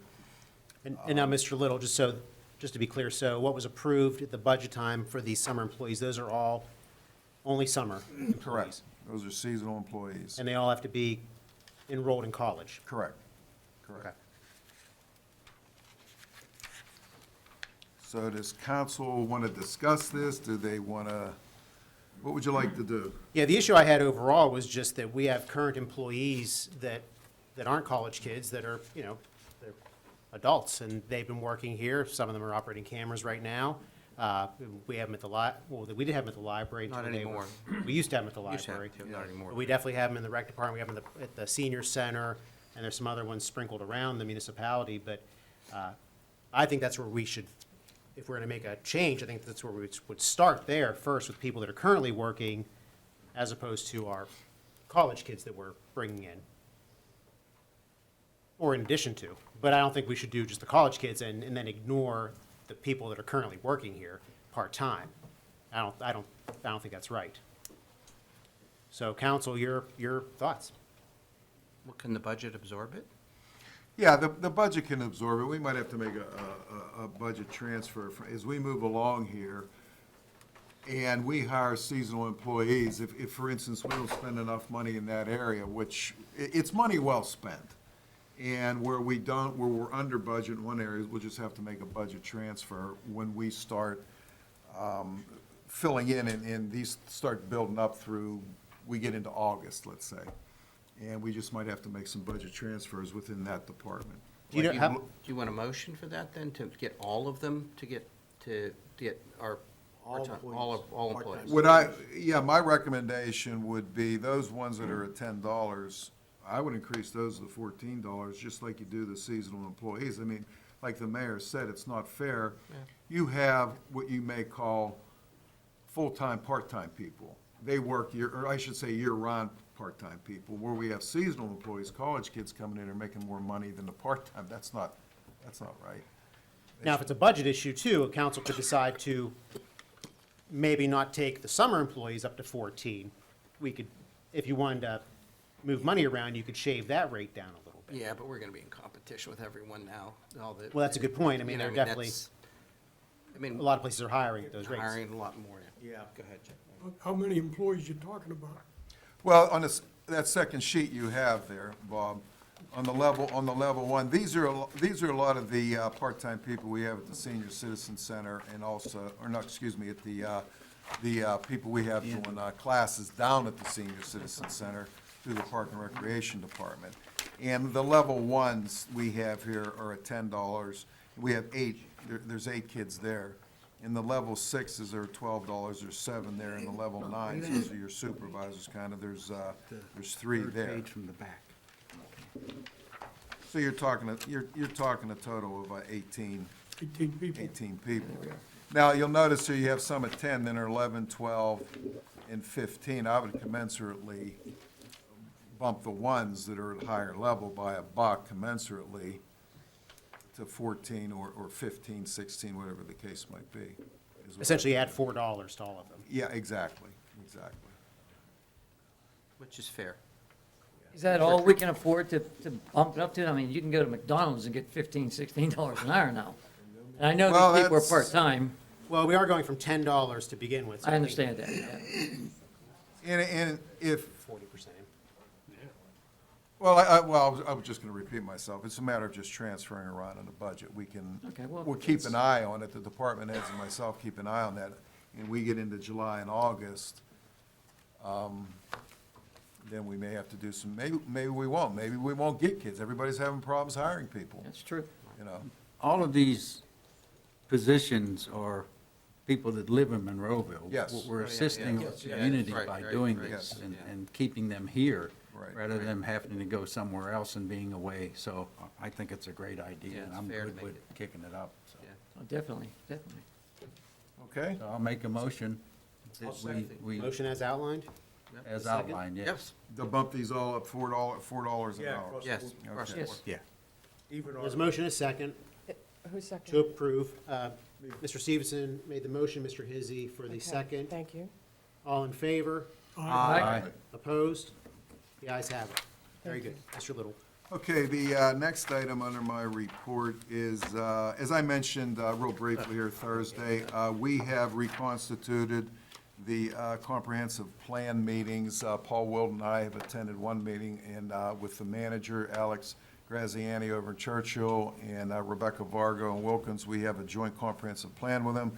And we're looking for volunteers, either on council, in the public, to be on the comprehensive plan committee. And tentatively, we may have a meeting in April. So if anybody is interested, a comprehensive plan is basically, how do you want to see your community grow in 5 years? You know, a 5-year plan on how you want to see your community. We have 6 different categories in that area. And if anybody's interested, it's kind of like a strategic plan, a little bit different. But that's what it is. It's a vision type thing. That's the best way to put it. It's a vision type thing. Okay, and the last item is, we had residents from last month along Haymaker Road complain about parking on Haymaker, and it's a county road. So I told council that I had notified the county and I was waiting for a letter from them. And lo and behold, about the January meeting was January the 8th. I get the letter, it's dated January the 12th. And as I mentioned to council at last month's meeting, the gentleman, Molinaro, he mentioned to me from the county that it could be from Saunders Station to Trotwood Court, would be the area in which no parking may be they can put signs up. And they say in their letter here that they will install the signs, but it's up to us to enforce it. And obviously, if we advocate it, they're not gonna do it, obviously, if we don't advocate it. And what is council's pleasure on? What was the area that was the complaint, Tim? I don't recall that part of it. 'Cause most of this area is the wide section from Saunders Station to Trotwood is the exceptionally wide with a very small bit of the turn at Princeton. Yeah, right, Princeton. Otherwise, it's really big. Where was the complaint at that people were concerned about? Because there's parts that are narrow further down. I think it was around the curve at Princeton, I believe. Princeton I sounds think it was, familiar. I think it was around the S. That's Yeah. correct, Hispanic, Princeton, which it is. Okay. Well, there's already no, well, we don't post it. Oh. That's one of the widest berms of any road in Monroeville. Oh, it's huge, yeah. It's about the 12, 14 feet wide in places. It's huge, yeah, to do that. Now, if it narrows near that S bend, I mean, council could even shrink this area up and do it closer to that point if it's, I don't know what the measurements are at that Do we have to point. do everything that you request, or can we? Would it be our discretion? Yeah, yeah, exactly. It would be Well, I your mean, discretion wherever you do we want. have any, to ask for the professional staff, is there anything on the traffic standpoint? Guys, I have to ask you to come up and if there's any information or concern about it.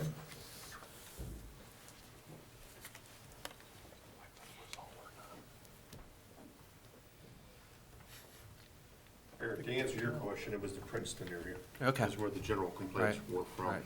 I mean, we have not done any analysis to see, from a traffic standpoint, but the berms are very wide. Right. There's not too many areas where you're not gonna park and not, you're not gonna be on the berm and encroach into the roadways. Right, yeah, to do that. So the question remains, how critical has it been to everyone else? Do we need to think about this just a little bit, that section forward, even with the police department, if it's been a problem from an accident standpoint, or be able to see coming out from Princeton into the S-Bend? I mean, you could do site distance analysis coming out of those roadways. If the vehicles are creating a problem. Yeah. Yeah, precisely, yes. If they're parking, sufficient parking on the S-Bends that we're talking Right. about. I mean, you have vehicle regulations from certain distance from intersections to begin with. Well, that's correct, right, But right. if there's larger vehicles that are parking, a couple of years ago, there was an issue with a commercial tractor trailer Mhm. that was parking along the berm, was creating a site distance issue. But I don't think that's the case now. Right.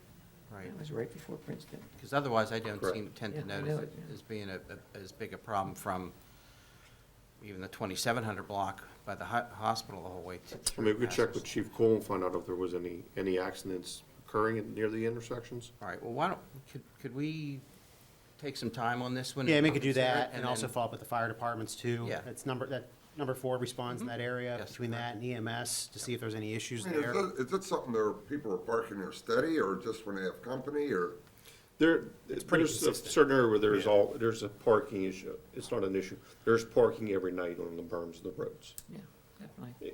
But then you get back into, if somebody has a function at their home, they have nowhere else to park but on the berm of the road. So Correct. if you're gonna post it, then you're gonna have issues with the residents having nowhere to park.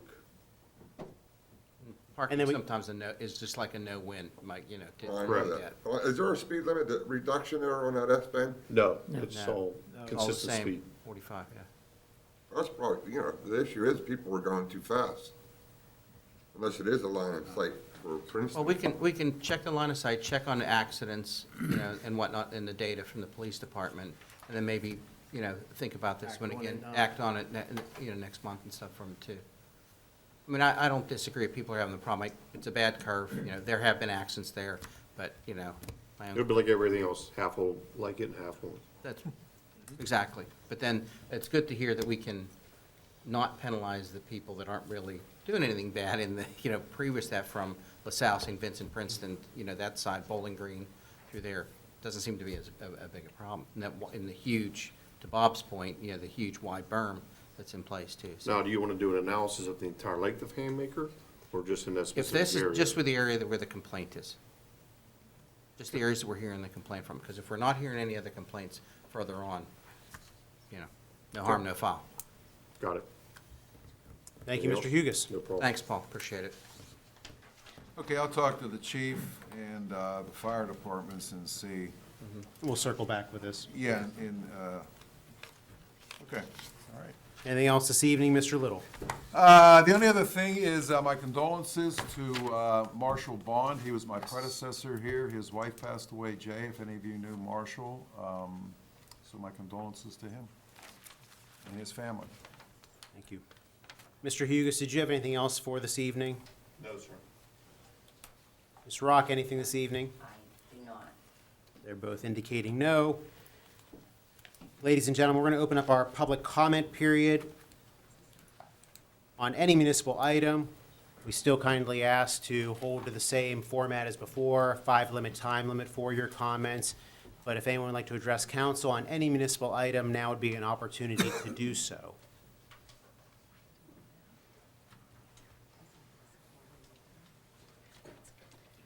I just have two questions. If you could just sign in first, if you Yeah, don't mind. I'm signed in. Oh, you are signed in, okay. And then state your name for the record. Darla Beaner. And two questions. I don't understand when we have a meeting like this, and the gentleman comes up and talks about what he wants to do behind our home, that we talk before he does, and then we listen to what he says, and we can't bring up the comments as he's saying to them. So when he was saying that, and my neighbors were saying that, you know, the building hasn't moved at 185 feet, and he said it's because, you know, it's not moved, but we, I guess just as layperson, didn't understand that the 185 feet, when he said it was from our home, I took it from my home being the back of my property, because that is my home. When he meant, am I correct in saying that it's from our actual door of our house is 185 feet. So now when we're listening to it saying that it's 125 feet from our property line, yeah, it's much closer to our property, but I didn't understand that until this evening when it's from our home, if that makes any sense. You know what I'm saying? So we didn't have a chance to come up and say, hey, before you approve this, can we maybe table it one more time and see if they can push it back 185 feet from the end of our property instead of 125 feet from the edge of our property? Do you know what I'm saying? Like, I don't understand that. I mean, I don't know if anybody else understood that, but, you know, so I don't understand why the meeting is, you know, put that way, why the residents get to speak first, and then the planner gets to, or the builder gets to say what he wants to say, and then we can't say, hey, well, look, think about this before y'all make your vote, you know? And I just feel bad that our, you know, ward councilman, you know, went against, you know, went with the builder instead of tabling it to hear and listen and really think about what your residents had to say. So I just feel really, you know, I'm ashamed of that. And hi, Bob. I didn't recognize you up there. Good to see you. Okay, thank you very much for your time. I'll leave the floor open. I'm going to address the same thing. State your name for the record again, please. Richard Rogas, 306 Willow Hedge. And I want to apologize for the confusion too, but I'm trained in business. I have a background in business. I worked for 40 years managing large Department of Energy contracts, much bigger than this one. And when a question is asked, how far is your building from the adjacent property? It means building. 99 out of 100 responsible developers and contractors that I worked with would have answered to the property line. 99 out of 100. I worked in business, I did this for 40 years. The correct answer is from the building to the property line. And if we're finding out today that the answer was to the back of our homes, I'm more misled and confused than I was an hour ago. And I'm sorry for that. But that was a very confusing and misleading, in my experience.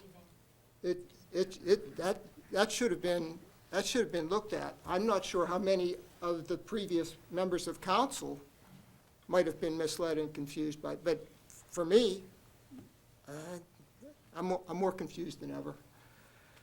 Secondly, irregardless, 124 is still a shame. It really is.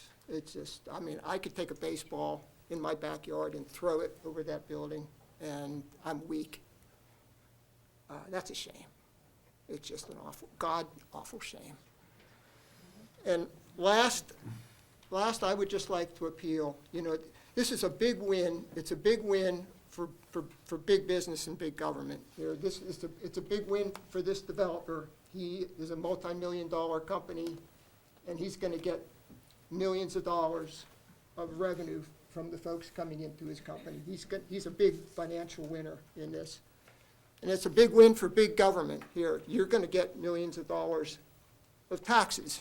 So I can understand what happened here tonight. It's a big win for industry, and it's a big win for government. It's a big loss. It's a big loss for the 10 families that are right there next to that development. It's a major loss for us. It's a loss of our privacy. It's a loss of our safety and security. It's a loss of our quality of life. It's going to be a loss of our property value, so we lose.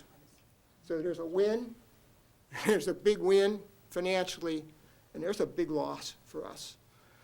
And I guess all I can say is that if there are other steps in this process, I mean, there's got to be some other steps, other approvals and changes that could be made. There's staff, there's engineering staff, people who have to approve from the Planning Commission and engineering, and I'm sure these drawings aren't cast in concrete. I'm sure we're not leaving here today, and that's absolutely what can be drawn. If there is any way that you can see yourself to help the little guy in this, if there is any way that you can buy us a few more feet, if there's any way that that can happen, if there's a few more feet in there that you can give to the little guy, please consider giving the little guy that's on the lost position, please consider helping with that. If there's anything that's coming in to your pockets that you can help the little guy with, maybe higher trees or more landscaping or better painting, and especially more room. I'm asking each of you to do that if there's the ability of the staff and the engineering to do that. So that's my feeling here today. I'm very disappointed. I thank you for the hard work that you do. You have a very difficult and demanding job, and I appreciate your service. I sincerely do. I'm just asking, again, for some consideration for the litter guy who's coming out the loser on this. Please help us.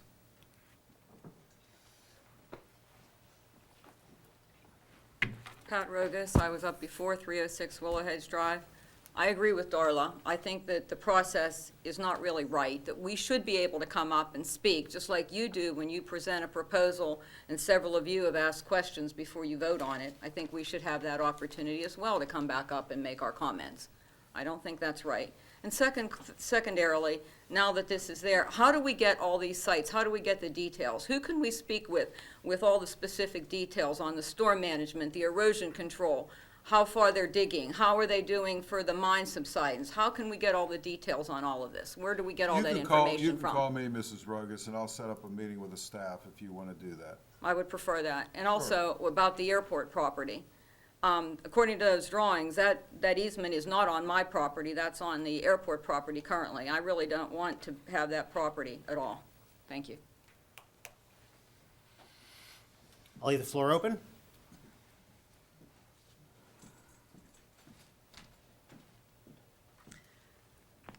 I heard you mention that you're going to be looking for people for the comprehensive plan.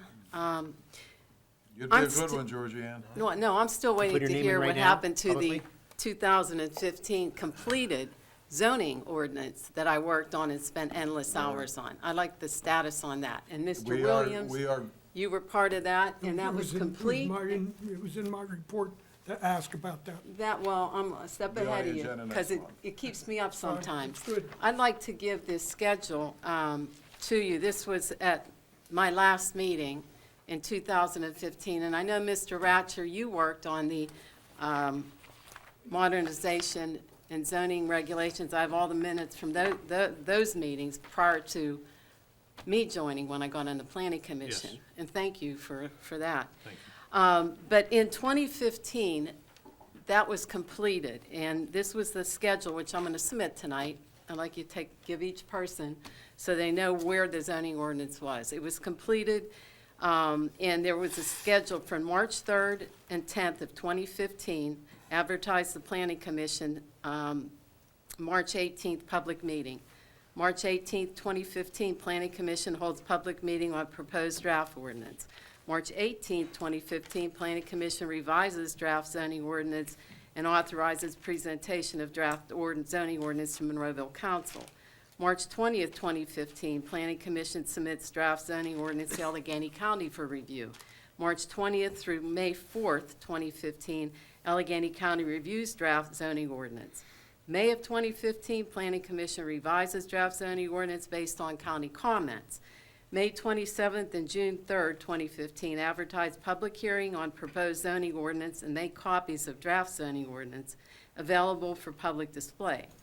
June 10th, 2015, conduct first public hearing on proposed zoning ordinance. June 17th, 2015, conduct second public meeting on proposed zoning ordinance. June 24th, 2015, conduct third public hearing on proposed zoning ordinance. June 25th to the July 2nd, advertise for Monroeville Council meeting at which it is to consider adoption of the proposed ordinance. July 9th, 2015, proposed ordinance placed on Monroeville Council agenda. July 14th, 2015, Municipal Council considers adoption of the ordinance. Within 30 days of ordinance adoption, send a copy of the ordinance to Allegheny County. That was a completed ordinance. And when I asked Mr. Yugas, when we were going to resume and get this to council, he stated that Mr. Wilden was new, and because he was new, he had to get acquainted with the zoning ordinance. Well, this is 2022 now. And where is the ordinance? Let's take through the chronology here, Georgie Ann. In 2015, who was the zoning officer? Mark Schufa. Mark Schufa. Okay, then Mark Schufa retired. He and then retired? Yeah, he retired. And then we hired another zoning officer, and his name escapes me right now. He was here for a year. Scott, exactly. Scott. Okay, he And left. you know what we spent? Can I finish? Sure. Then he left, and then we hired Mr. Wilden, okay? And then Mr. Wilden, just as you said, he was getting up to speed and reviewing it, okay? We were doing all that. Then we had what was called a pandemic hit, okay? And that delayed it a little bit further. Now, Paul has worked on that for a year. We've put it out for RFP. It'll be on the agenda next month for an outside company. We went on another set of eyes to look at it. All right, somebody that has maybe some innovative ideas on zoning, in planning, in land development. I think Allegheny County is the Can I other finish? set of eyes. Can I finish? Mixed-use development. So I agree. Redoing a zoning ordinance is a very arduous process, no question about it. And this has taken longer than usual. I totally agree with you. But there has been extenuating circumstances, but it'll be on the agenda next month for an outside company to look at it. We're looking at finishing that in a year and a year from now. And what is that going to cost? What is it going to For cost? this Well, I'm outside not going to company? divulge that. You'll know next month. Okay, You'll know well, next it's month. over $30-some thousand was paid to Lee Mueller, the consultant who Okay. worked side by side with the Planning Commission, Mm-hmm. to get it where it needed to be. And now you're going to spend more money of taxpayer money to another firm Mm-hmm. to do something that the Allegheny County could probably do. Well, no, the Allegheny County is not, they're just a recommending body, as you well know. They're not going to, they can help us to a point. But if you have an outside planner, a certified planner like Mr. Wilden, that has about 20, 25 years' experience on different innovative techniques in zoning and gets to know Monroeville and offers some good planning and some things that none of us have thought of, I think it's money well spent. Okay, well, it just seems like it was almost a waste of time and money. Well, looking The at way it went about. the way playing it- Monday morning the way it quarterback happened. is always easy, Georgia. And I really wish that people would quit using the pandemic as you know, as a reason. Well, we all agree with you. We want to get it done. Yeah, we want to get it done. There's no doubt about it. I'll leave the floor open.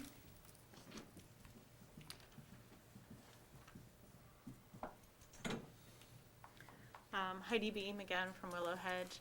I just wanted to thank Mike Adams and any other council members that had gone to look at the airport property to see what we're dealing with the layout of it being up on a hill and adding a tall building. So I just wanted to thank anybody that actually went out in person instead of just looking at the pictures, and to look at it. And then also point out that he then voted no for the development as a result of that. But thank you for going out there and taking the time to do that. Public comment period is still open if anyone would like to address council on any municipal item. Seeing none, we're going to close that public comment period and move over to our reports. I think there was one of- more. I'm sorry. Oh, please. There was one. Thank you. I'll have to sign in. It's fine. Take your time. And then once you sign in, if you could just state your name for the record. Yes, sir.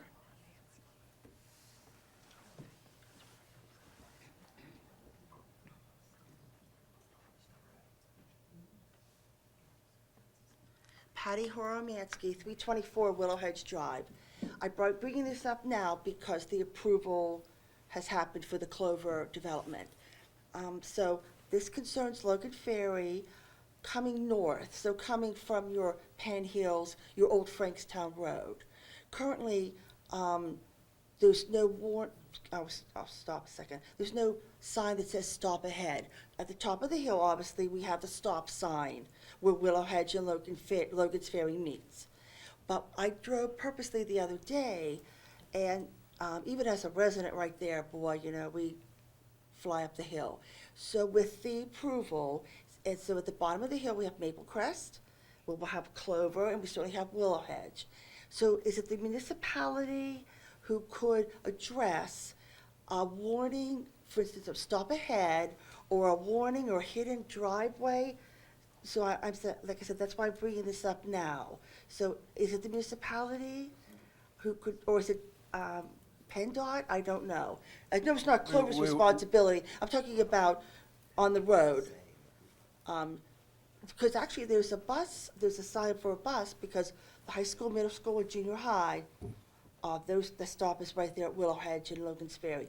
I was just thinking of all of us, and it's not Clover's responsibility by any means. I just don't know who it is. Mr. Hugus, if you could speak to how this works. I have a note. But, I mean, it's internally we deal with this? Yes. Based on PennDOT standards? Yeah, stop sign hedge is it's just an advisory sign. It's not a enforceable sign. Okay, you're not on the microphone, so I'll repeat. So you're saying the stop sign ahead sign is just a warning sign? It's not like we have to get any kind of approval through PennDOT? Correct. Okay, so we can make that happen. Thank you. Or we can have it evaluated at least and see if or where there'd be a good place to put that. That's all I ask. Thank you, everybody. And I will leave the floor open for the public comment period on any municipal item. Okay, seeing none, I'm going to close that comment period and move over to our reports of our council members. Mr. Biondo, I'll start with you. I don't have anything. Mr. Williams. Yeah, Jared, can you put that picture up? What picture? When I was growing up, my dad would say he only has two things against kids. They're young and they're good. Gateway's producing many great students, and I never would like to short any of them. But one who was in the Gateway paper they're producing many great students, Gateway is. Congratulations to Gateway freshman Hunter Raymer, who holds the WPIAL's top time in the 500-yard freestyle. Thanks, Hunter, for representing Gateway swim team and Monroeville. Another thing is, do you realize that Hunter swims faster than most of us on council can walk? So he does a great job, and Gateway's doing a great job. Thank you. Another thing I have is congratulations to Tara Greasock, that's our mayor's wife, for her dedication to Monroeville. She just completed 20 years of service to Monroeville this past week. Tara is the director of the Senior Citizen Center with a team of 3. She's working herself to death. Tara is in need of volunteers. If you are interested, call the center at 412-856-7825 or email gresot@monroeville.pa.us. And thanks for listening, and if you want to volunteer, you need to call her. I was going to ask for a zoning ordinance update. Thanks, Georgiana. You do a much better job on them notes than I would have. But this has been going on for a long time. When I first got on council, I had council pass a motion to fast track this. But again, is your pet peeve, this pandemic interfered with some of it, and losing some people and gaining some people interfered with it. But I want to assure you that I'm on their back about getting this done. We worked over 2 years, a couple nights a week on this, and it'll be nice to have it done. That's all I have. Thank you, Mr. Williams. Mr. Adams. I'd like to say condolences to the Kerner family. Ronnie Kerner was a longtime employee of Monroeville. I worked under him years ago. Passed away a couple weeks. Just want to say condolences. Thank you. Mr. Wolfram. Ditto to the previous statements from my council members. I just have something short. I want to thank everybody from council and anywhere else who called and asked how I was doing after my surgery on Friday. So thank you guys for everything. Mr. Stevenson. I have 2 items. The first item is the brewery at Luciano's. There we go. Everybody remembers the old Parkway Tavern? That's where that's at.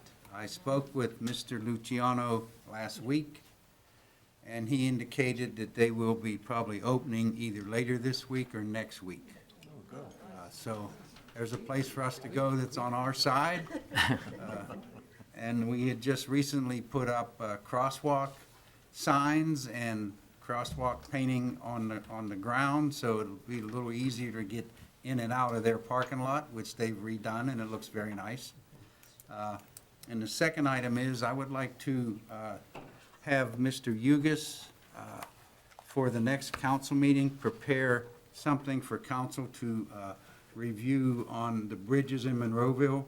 You're all aware that we had a bridge in Pittsburgh fall down. We have bridges in Monroeville that I'm concerned about their condition. So I would like a report on that at the next council meeting. I can do it tonight if you want. No. Next month, Paul. No, next month would be fine, Paul. Thank you, though. And that's all I have. Thank you, Mr. Stevenson. Mr. Poach. Yes, again, just one thing too, I'd forgotten about passing of Mary Jane Bond. I had the opportunity to work with her for a number of years at Forbes, Marshall's wife, and she's a terrific person to work with too. And I know her and Marshall, I ran into them in the past year at St. Margaret's and coming as well too. So my condolences out to the whole Bond family. That's all for now. Mr. Hizzy. Yes, my condolences to the Bond family, also to Mr. Kerner's family. Had the pleasure to work with Ronnie for over 20-some years. I like Mike and Ed. And if you guys didn't remember Ronnie, you'd be the guy out asphalting and square dancing with a lute. Yep. He was a Love the character. square dance. He would be he'd be missed in Monroeville. At this time, I have nothing else. Thank you, Mr. Hizzy. And I'll just finish up, echoing some of the comments of my colleagues up here, the questions about the comment period and how things work as far as our meetings go. Any kind of site plan development, things of this nature, it goes through several steps. So it's in front of the Planning Commission where it's publicly advertised and there are public comment periods for that. Then it comes in front of council at the agenda setting meeting on Thursday when there is public comment available for it at that point. And then another comment period for it prior to a vote for the actual site plan. Also, too, if there is any kind of special hearing for that, that is also another opportunity for these type of events, which I believe in this case it was for the actual rezoning was a public hearing item. Yeah, site plans are not public hearing Correct. items. Site plans and, conditional use is a public hearing. Right. Site plan isn't.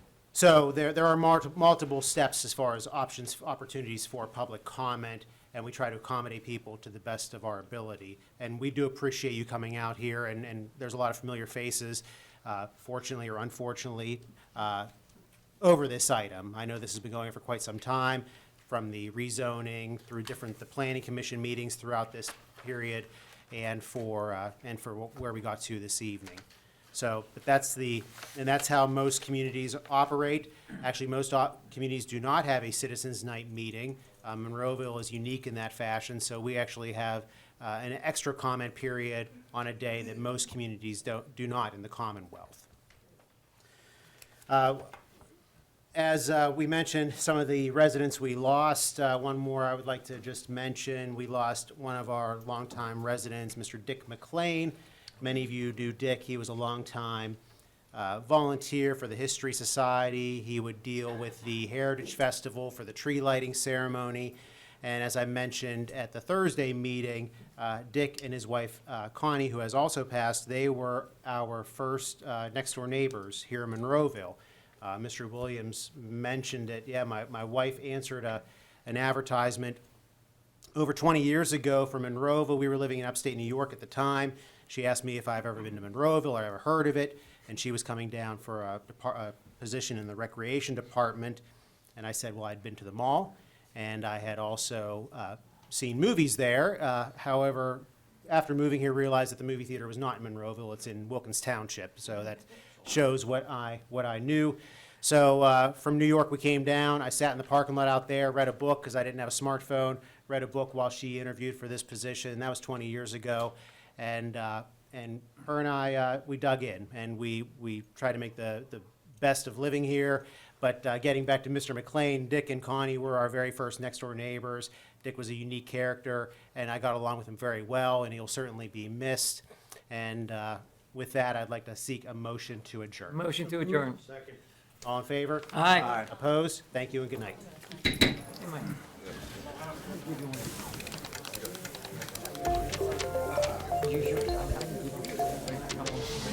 Oh, yeah. Take it.